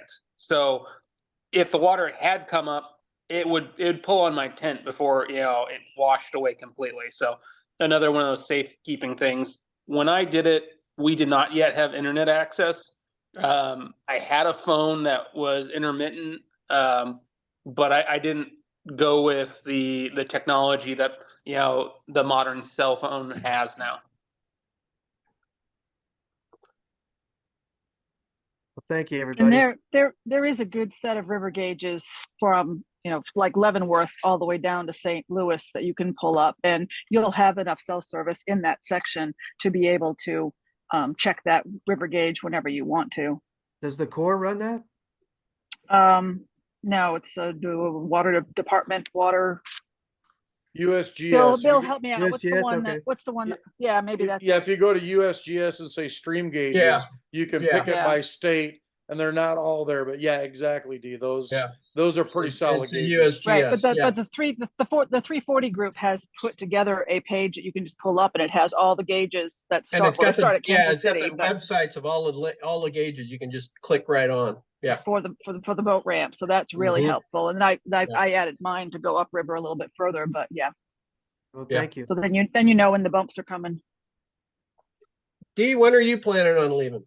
We've got a June 7th June launch 7th? date right now, but if Mother Nature says we can go earlier, then we will. We're pretty flexible, being old retired farts. We can just go whenever. But we're starting June 7th as of now, so or earlier. Cool. And I'm ready to go now, except I'm in the Florida Keys, so probably should just stay here and have fun. Man, Yeah, no fair. Yeah, it's a little too cool yet up here. Yeah, was it like in the 20s this morning? It was kind of cool. Yeah, it was in the 30s at least. Yeah. Yeah, at home. Well, for you're furthest up. In Overland Park, I think my kid said it was 22 this morning. So it's 84 here. Sorry, sucks to be you. Should have come to Montana today. It was 67 degrees here. In Montana, really? Yeah. Wow. Mother Nature's having some fun. Yep. Same in Bismarck today too. And we're supposed to get like 2 feet of snow in the next week. I don't know. Weather's crazy. Any other questions? Anything? I guess I have one. Maybe this is for Dave though. Are you still here? You're here somewhere. I can't see you now. Oh yeah. But for kayak skirt, does it matter whether it's neoprene or the nylon coated one? So as a whitewater kayaker, I love neoprene, but no, nylon will work. Okay. My problem was I put an extra back support in my boat, and the skirt fit without the back support, but it didn't fit with the back support. So, Okay. and again, as a whitewater kayaker, I could deal with it. But there was, as I told Norm, on Oahe, I ran in 35-mile-an-hour winds. I had Mhm. water go across my boat up to my chest. So Uh-huh. make sure you have a skirt that has the storm bibs where they come up on your chest and almost like suspenders, because you Mhm. could be taking water across the deck and you want to be able to shed that. Again, the only reason I was out in those conditions, I wanted to make State Line Marina because the next 2 days were going to be 0 days anyway. So, but yeah, Gotcha. make Yeah. sure it fits. Make sure it's a storm like the sea kayakers use. And Mhm. that will suit you well on the lakes. Okay. Okay. Tom Because Bailey. I had been told that the neoprene will deflect the water better than the nylon. The nylon will pool the water, but mine has the bump in the middle of it, so I think the water's going to roll off of it. That's all true, but the problem, neoprene is going to be very hot. Right. And when I Yeah. was And I'm paddling, not going to run it hot. was still hot. And so nylon worked. I had a nylon one. It shed water just fine. Had a Okay. sponge in my boat. I could sponge out if I got a little bit of water in. Okay. Cool. Thank you. Tom Bailey, do you want to comment on the spray skirts on your kayak? Anything to add? No, he's dead right. Nylon Yeah. is perfect, because you're only going to need it, 5% of the entire trip, Right. and Yeah. you'll cook inside neoprene. Cool. Next question. No, a little bit with that skirt. I definitely wore a skirt a lot of times on Mississippi, but I put my raincoat over the top. And that way, if it's really splashed up high, I still wouldn't get it seeping down over the top. But there you are, you're Yeah. adding extra heat to it, but Right. they're a lot Well, better. both Sherry and have the storm cag that goes over us, and then also bungees around our cockpits. So those would be helpful to keep things from getting in as well, but not as hot. And indeed, the reality was that I shouldn't have been out that day. I should Right. have. And we won't be. I wanted to get the resources, and so I rode the Yeah. waves from that end. Right. So Yeah. yeah, Well, your again, experience with waves is different than ours. So yeah, yeah. we'll be But sitting on shore reading books if that's the day we're gonna have. I wanted to get the State Line for a shower and KJ and just a beautiful. Again, it was a great place to stay. But yeah, it's the river teaches, and I learned a lot about big water, even though I do whitewater. So yeah, Right. the trick is just let the river win. Cool. Next question. Anyone? There's got to be some questions. Hey, Norm, I have a question for Tom. Tom, I never had, when the barges came through on the Mississippi, I never felt I needed a skirt. I was always on the inside and stuff. Did you have the same experience on the Mississippi? Yeah, I really needed to skirt once, twice and it was on the lakes. I never Okay. had any issue with the barges. Mind you, by that time I'd packed enough gear out of my boat and I was okay getting water in the cockpit. Like that was no big deal. That was common, and I carried a sponge with me. So yeah, no, for me it was not a non-issue. D, I'm with Tom. It was the lakes that caused me the most problem, biggest concern. Okay. Steve Orr. Steve. Yes. Hey, can you comment on spray skirts for canoes? Did you always use one? Did you ever not use one? I used it the whole way down. I really didn't need it. And I had issues also with my seat and fitting the spray skirt. So I ended up with the spray skirt on the front 3/4 of the canoe. And I didn't need it. I mean, I was happy to have it a couple times on the lakes, and I was happy to have it for the wind more than the waves, because I mean, if I'd have had the wind blowing me around, it wouldn't have been doable in that big canoe. There was, I mean, I think there was only 1 or 2 times when I had water over my bow, and once was in Half Breed Rapids, I think, and maybe once or twice on the lakes when the waves were up real high. But I mean, it was nice to have, just in case storms blew up and you're on the lake. It gives you a little bit more peace of mind, I guess. Right. Jimmy Manuel, you there? Yep. Did you use your spray skirt or did you not have one on your Clipper C1? Yeah, I had one. The only time I really needed it was every once in a while on the big lakes. Yeah. I didn't use it at all on the rivers. It's too hot. The only time, and I did use it across Hawaii when the damn black flies were chewing on my ankles. Right. Other than that, I left it tucked away. Also, I there's know, black flies. Oh, the black flies. When I went by the Sutton Ranch where they have all the bucking horses, Yeah. there's about 50 bucking horses standing on the river up to their necks trying to escape the black flies. And Martin and Jill were doing the same trip, and they did their portage across Little Bend. And I went around, and I can't imagine that they even survived the black fly plague that are going on. Funny. Norm, Jim brings up a good thing no one's talking about. A bug suit. You may only use it once or twice, but oh my goodness, when you have it, I had 2 nights of mosquitoes without the bug suit. I'd have gone nuts. Good point. Yeah, the bugs above Williston were pretty bad. You know, I guess I lucked out. 2004 was a drought year.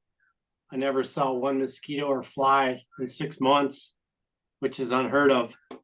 But I think the worst time I ever saw bugs was near Fort Union with when I went over and met up with Tina Brook when she came through.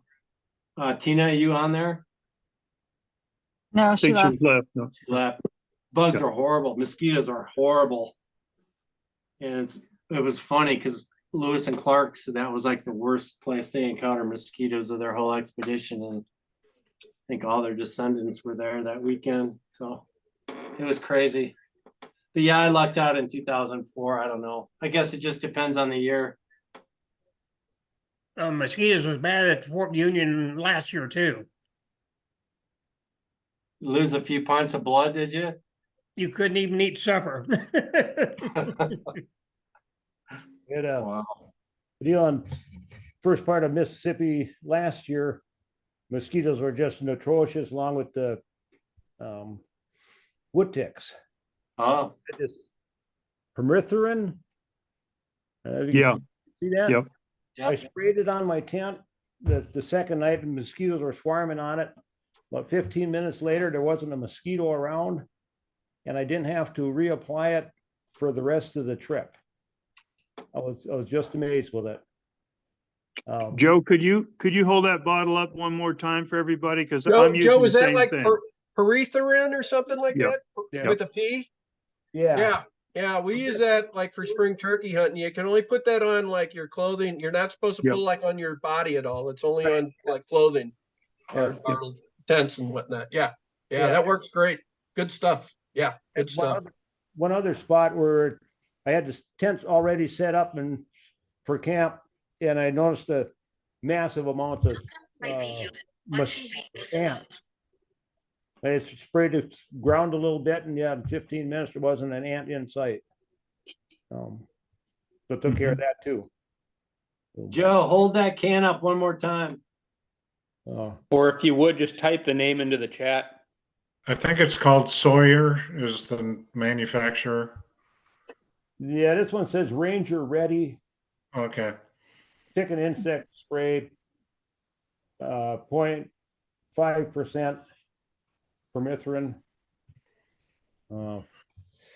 Yeah, I was told about it by some horse people. So you have like farming homes, I'm sure would have it, Yeah,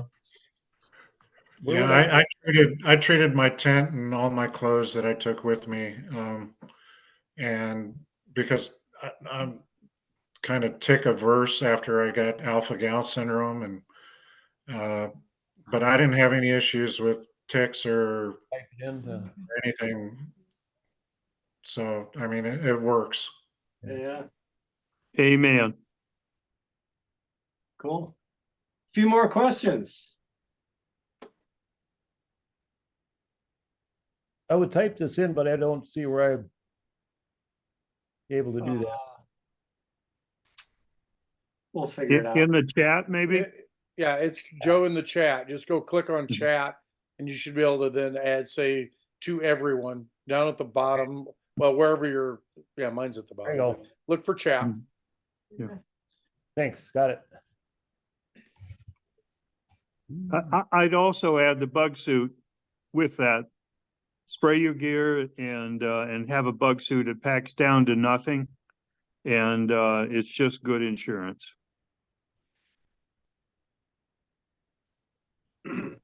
Cool. Any last bit of questions? One Well, I'm question. gonna throw this. Oh, Go ahead. Go ahead. Oh, So me? BCOT, BCOTT. What's is it Bill Cott is your name? Cottrell. Oh, okay. Got it. Bill Cottrell. Got it. Thank you. Sorry. Bill did the river last year, Charles. Three Forks to St. Louis. Oh, she's one of the 3 or 4 bills they had out there. Okay. Yeah, the 3 bills. This All is right. Missouri Bill. Okay. And then Bill Barron's is St. Louis Bill. And then Everest Bill is probably out climbing another mountain right now, so he's not. Let's not I do saw the he was bill. on a motorcycle. Yeah, let's not do the bill thing this year because it got real confusing trying to update all the logs. Everyone get a different name or get a nickname because that's the only saving grace. So, Tim and Cora Sherry have and I their thought hand we up. had to change our name to Bill. No. Sherry and I thought we had to change our name. Please, no, please. I think Norm wanted that. What's that? Yeah. Everybody's a Bill this year. Yeah, All everybody's a Bill. It just makes it easier for Norm. Bill 1, Bill 2, Bill 3. Exactly. Number of them. Yeah. Well, Oh being an my AT God. hiker, that really helped with trail names. Would have Yep. come in handy. So Sherry and I are planning on finishing at the same place where Annie and St. Louis Bill did last year at the boat ramp, go through the confluence, turn right and go to the boat ramp. But then I saw that Everest Bill had gotten this message from Norm before he finished that talked him into going to the arch. Look at Norm nodding his little head. So tell me why. Okay, think about it. Historically, St. Louis was the gateway to the West. All explorers, Lewis and Clark, the Ashley Expedition, American Fur Trade Company, Missouri Fur Trade Company, it was all based in St. Louis. That's like the hub. People were coming down to Missouri. That was the biggest city west of the United States at the time. It was a huge hub. You got to go to the end and go underneath the arch and have that grand finale of where all the past explorers went and ended. Nobody stopped at the confluence. They went all the way to St. Louis and got the fanfare of everybody standing there, their fans and family, and greeted them back. And that's why. And Okay. it's only Well, 15. It's only. Well, I know. 15. I know. I'm not worried about the mileage. But Get after around Chain of spending so Rocks. much, well, there's that too. That's not Got a portage there. You're at the portage. Yeah, I'm not worried about the chain of rocks either. My thought is, because I'm a hiker, I'm used to the solitude. We've been out on the river doing our own thing, and then we're gonna come in and land at the arch in the middle of the summertime when it's the busiest and all the strangers. And I mean, do I really want to have the end of my epic expedition end with a bunch of strangers, or just at the boat ramp with my friends and my family who know I'm going to be there? That's Right. That As a was my native thoughts St. on that. Louis and in Norm, this kind of gives you a little bit of different perspective, gives everybody a little different perspective. Yeah. The arch, I mean, it is a historic and it's a great spot to end. I'm not going to dispute that. right. As a It'll make for native great St. finish Louis, line they've pictures. made it harder and harder to get down there. Now, I mean, I'm a cheap old German, and once they made you pay to park down there, it just sent steam through my ears. That was the free parking for the city for years and years and years and years. And so I kind of have a chip on my shoulder on that. But yeah, it is a great historic spot to stop. but you are adding the portage of Chain of Rocks, which is kind of Right. cool in itself. Yeah. And I mean, I've that's looked another over that. historic place too. Doesn't look too big. Yeah, yeah. And D, I'll And add, your D, friends and family can gather on the bricks down at the arch just as they can at the confluence, and it's not that busy. It really isn't. It's not busy down on the riverfront at all I mean, anymore. Okay. Yeah. Okay. D, I'll send you a it's better, I'll type it up and email it to you. That's Okay. 5,000 word thing that it'll make you change your mind. Fine. Okay. and What, D, Dave? if you've been in the arch, you've been in the park and stuff, and Mhm. I didn't think much. I was going past it anyway. I was heading for the Gulf. There Right, is sure. something about being there on the river, looking up the arch. It's just a cool moment, and regardless of all the rest of it around, I mean, your journey is your journey. But I tell Sure. you, when you're sitting there on the river and you're looking at the arch, it's kind of like, I did this thing, and there's the Right. arch. It's pretty Yeah. cool. Yeah. Yeah. I mean, I know that, I know what it's like to end a big expedition at a cool place. And I get that feeling, but then you also have that, like, you want to hold it to yourself and make it we spent 2 weeks Yeah. in, we spent 2 weeks to in me, the Grand Canyon. confluence. I paddle the confluence a little bit, and to me, the confluence is really a special place. That's Mhm. where those rivers come together. That's Right. some power there. That's some power. Yeah. So Yeah, Norm, we spent 2 weeks in Grand Canyon last summer, and I have spoken to very few people about it because I am just kind of guarding that sacred experience that I had. And if you aren't an outdoor person and you don't appreciate that, you don't get to hear my story because I will just shut you off, and you don't earn it. So I think this whole expedition is going to be that way. So I'm just kind of wondering, if I wanted to have the end be a little bit quieter than at the But arch. it's your journey. We don't have to make that your decision journey. now. It's your your journey. trip. Everybody's journey is different, and you make it Yeah. how you want it. Mhm. That's the key. That's the beauty of this place. It's Right. Yeah. It's not a decision we have to make right now, but it was just No, it wanted to- isn't.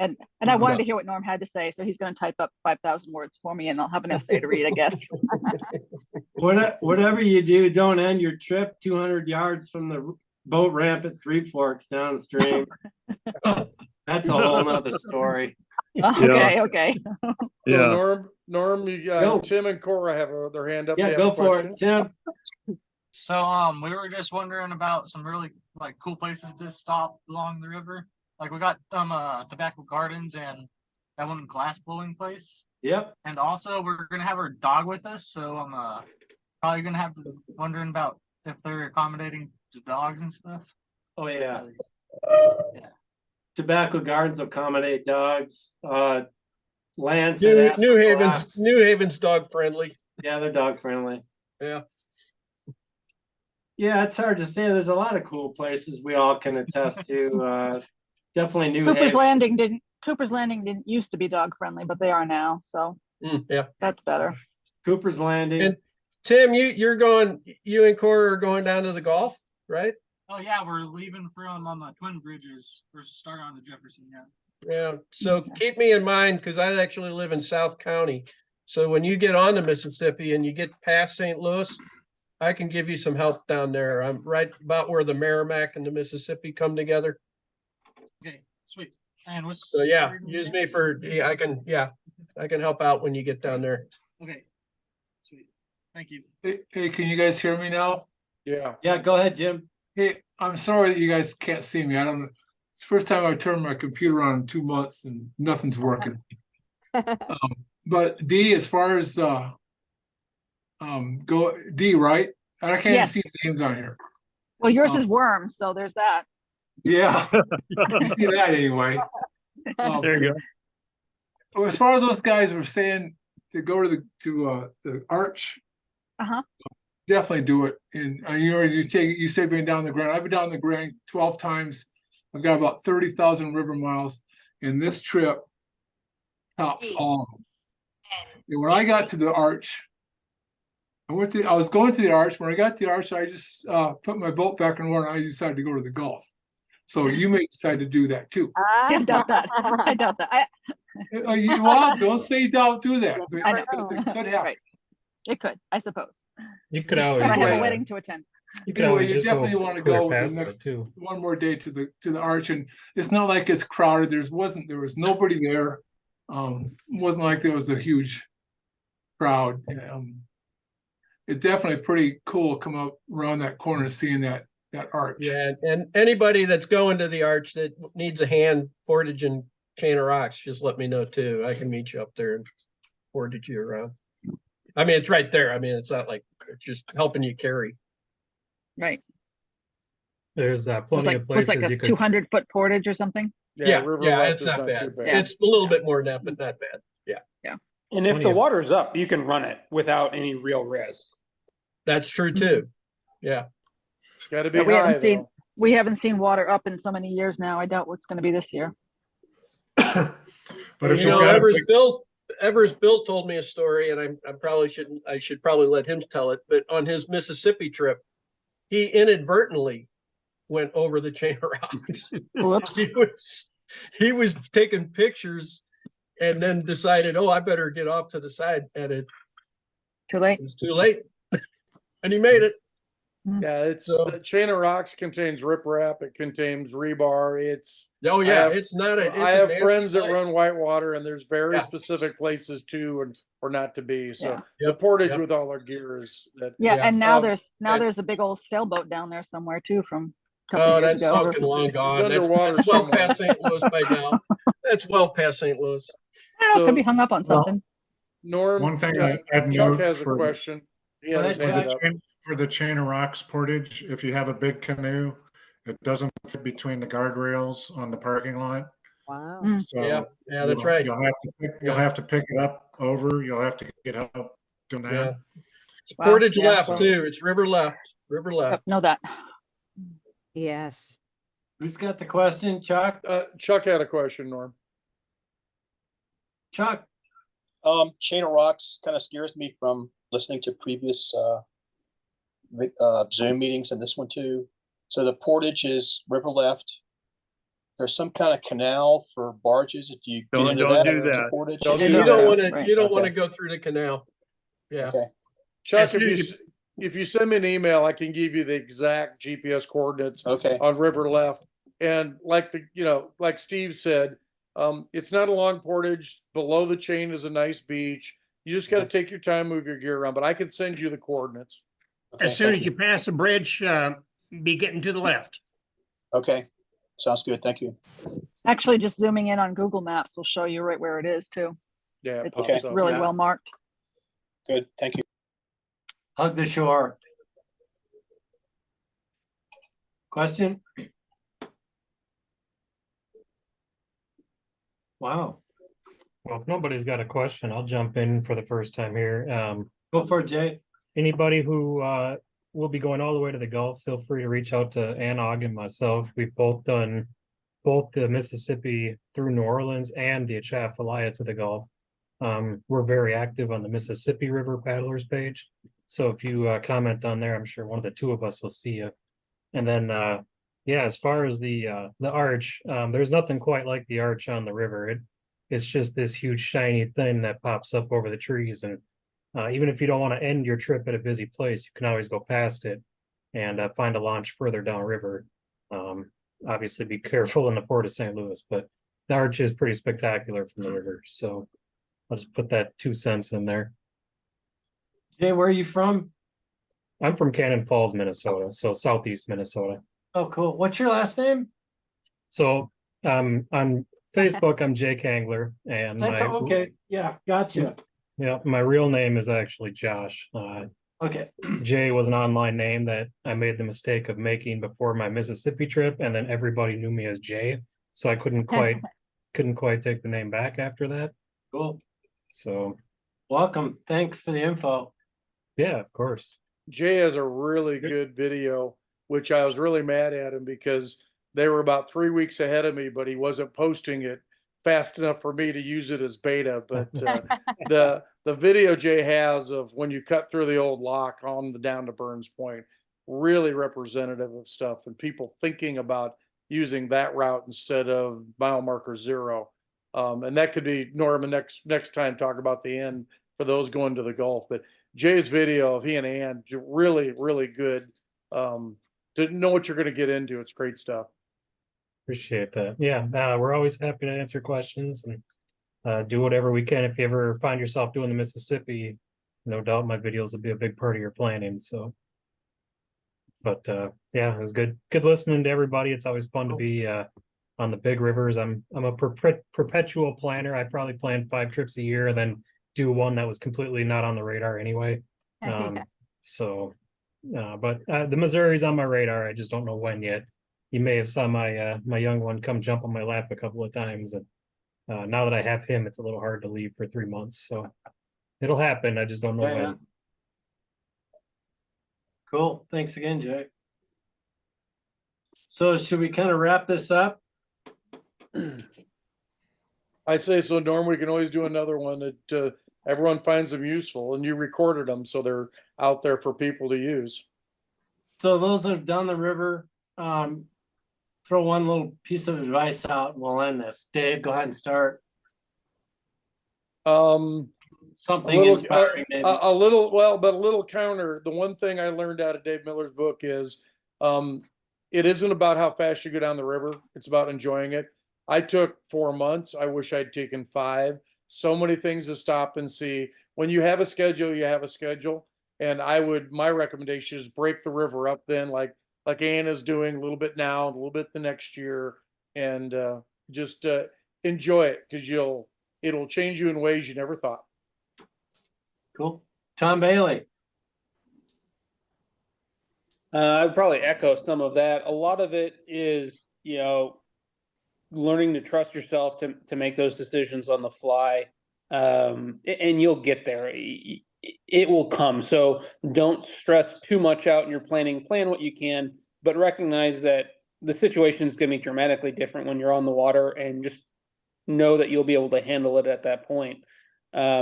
If people need a spot in KC, let me know. By the time most people get down in my neck of the woods, my observation is they're ready to actually just have some peace and quiet and want to enjoy some of the last nights, that last week going into St. Louis and some solitude. But if you do need just even a spot to refill water in KC, because it's a little bit harder here, or a spot to stash your boat so you can go hang out with friends, I'm here for that as well. So being that there's so many river angels, it can almost become a chore to try to meet everybody. But I would encourage people to understand that at some point you got to enjoy the trip yourself too. So know when to do that. Steve Art. Well, I have to agree with everybody else that the key to my enjoyment was to take my time and enjoy every day and not be in a hurry and not have, because you can set goals and say I want to be here by such and such a day, but it's really not about that. It's about what you see along the way and take time to get out of your boat every once in a while and take a hike. And it's nice to be off the river once in a while, either out in nature or you're at a river angel's house, or just whatever. I enjoyed time by myself, and I enjoyed time. I paddled with some people that I met in the Missouri breaks that were big river rafters, and I paddled with them for 4 or 5 days, and I enjoyed that. You meet a lot of wonderful people along the way, and not just the angels, but there's people on the river you can spend time with. I did just to St. Louis in almost 4 months, and I could have done it, and I could have done longer, and I could have done more hikes, and I had to get back for a trip and that I had planned, but I enjoyed every minute of it, and now I'm looking forward to hopefully doing the same on the Mississippi, but I'm probably going to split that up and again, try and canoe home, to St. Louis, and then do from home to the Gulf or wherever. But anyway, I mean, the thing is, just don't be in a hurry and enjoy every day. That's it. Missouri Bill. Just like your hat and mine say, trust your boat. Learn to trust it. St. Louis Bill. Well, yeah, I agree with everything. I mean, and like Steve was saying, take some hikes. I got some maps for around the White Cliff area and the Breaks area and Gates of the Mountain. I hiked up there to that Man Gulch disaster, the fire disaster. That was a well worth hike. And everybody travels at their own pace, so just travel at a pace you're comfortable with, and yeah, enjoy the people you meet. Gosh, the people you meet, it just, I still go over in my head all of the different people I've met through here, and it just brings a smile to my face to this day. And and just enjoy the whole time. Good weather and bad weather. Even bad weather you can enjoy. Right. So once you're prepared, just sit in your tent and listen to the hail bounce off. Dave Miller, you want to say something? Yeah, sure, Norm. Can everybody hear me? This is Dave Yep. Miller. I got to tell you, when Norm and I paddled the river at, in the early 2000s, we had no idea what kind of adventure we were in for. Norm paddled upstream. He's a little confused. I paddled downstream. And there was nothing. There just was no information at all. We had no resource like this, and we paddled literally by the seat of our pants. And I'll tell you how stupid I was. I didn't even know there were big reservoirs on the Missouri River. I looked at a map, a road map, and I thought, yeah, I can do that. That's and I figured how many 2,000 some miles, 20, 30 miles a day, a couple 0 days a week, and I'll be in St. Louis at the end of the summer, and took me 3 summers to do it. I was mapping, and I'm a field guy, and I just take notes all the time. But it's really morphing into more than just a river to paddle. It's a community of paddlers. And those of you who are looking at the Missouri have very intelligently found Norm and the Missouri River paddlers, and I'm amazed at how everything has evolved. I look at the Mississippi River paddlers and their Facebook page, and it's all very nice. But this river is a magnum caliber experience, and you better know what you're doing when you get on it. And part of knowing what you're doing is talking with the other paddlers here and looking at this Facebook page. And Norm has done, and others have done an incredible job of putting together this resource. What else? Good pair of wool socks. That's my gear recommendation, and a watch cap. And then you do your own trip, and it's your own trip, and it'll go well. It's a great river, and you probably want to take your kids and friends back to see certain sections that you just didn't spend enough time in. You want to share that with them. Gates of the Mountains. Jim Emanuel, you there? Yeah, I'm here. Okay. I'll see you there this summer. You're not bringing Forbes, are you? Yeah. Okay. That's it. Yeah. Enjoy the hell out of it. I'll be on the upper Missouri, and then I'm picking up on the Mississippi from Memphis down to the Gulf this summer. And just enjoying the hell out of the rivers. Yeah, man. Hey, Emmanuel, go ahead.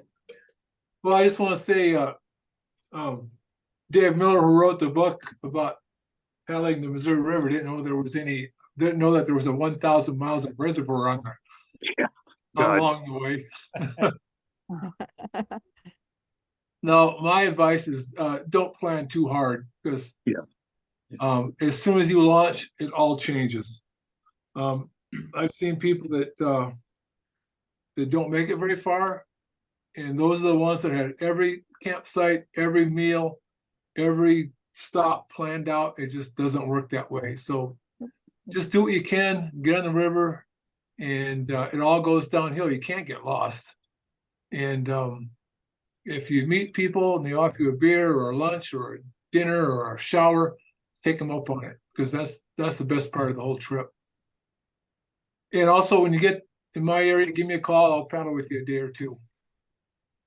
And Norm, we're putting on tomorrow at 10 o'clock at Austin. Sounds good. So to end this here, my advice, believe it or not, this coming weekend is the 20th anniversary of my trip. I departed March 23rd from Alton Dam on the Mississippi and paddled up the Missouri and then overland. And then out the Columbia to the Pacific. So it's hard to believe it's 20 years already. And, like a couple of us mentioned, this was before really the internet and cell phones and solar and Facebook. The only thing I could say is things have changed. One stroke at a time, and you'll get there. Make sure you tie your boat up all the time. When you're not in it, tie it up. Have fun, take it slow, meet a lot of people, and know that I say this to every paddler: the trip starts when you finish. All this stuff you think you're planning, all your stuff in life is going to take place after your trip. You're going to go, wow, the trip just was the opening of what I had left in store for me the rest of my life. So just realize all this planning stuff, just take it with a grain of salt. Anyway, that's it from me. Dave, Hillman, did you comment already? Yep, you had me go first. I'm all good. I think we're all good. So let's end it. I'm going to try to put this on YouTube in a couple days. There's like 2 hours of download. So there's like 9 hours of Upload. Yeah. Upload. Anyway, thanks for everybody that contributed. This was a huge group. We had like 29. Yeah, this is great. My last calculation, a lot of them weren't on here tonight, but we have about 17 or 18 people doing the whole river this year. I was just going to ask you that, Norm. How many people are looking to go it's this year? huge. It's huge. Yeah, big year. Hopefully they make it, right? Yeah. Lots of hats. Yeah. Lots of hats. Anyway, thanks for all that's participated, and we'll see you soon. We'll see you April 7th, Norm. Thanks. Thank you, Norm. Blessings. Thanks, Norm. Yep. Thanks, Norm. Yeah. See y'all. Thanks, Norm.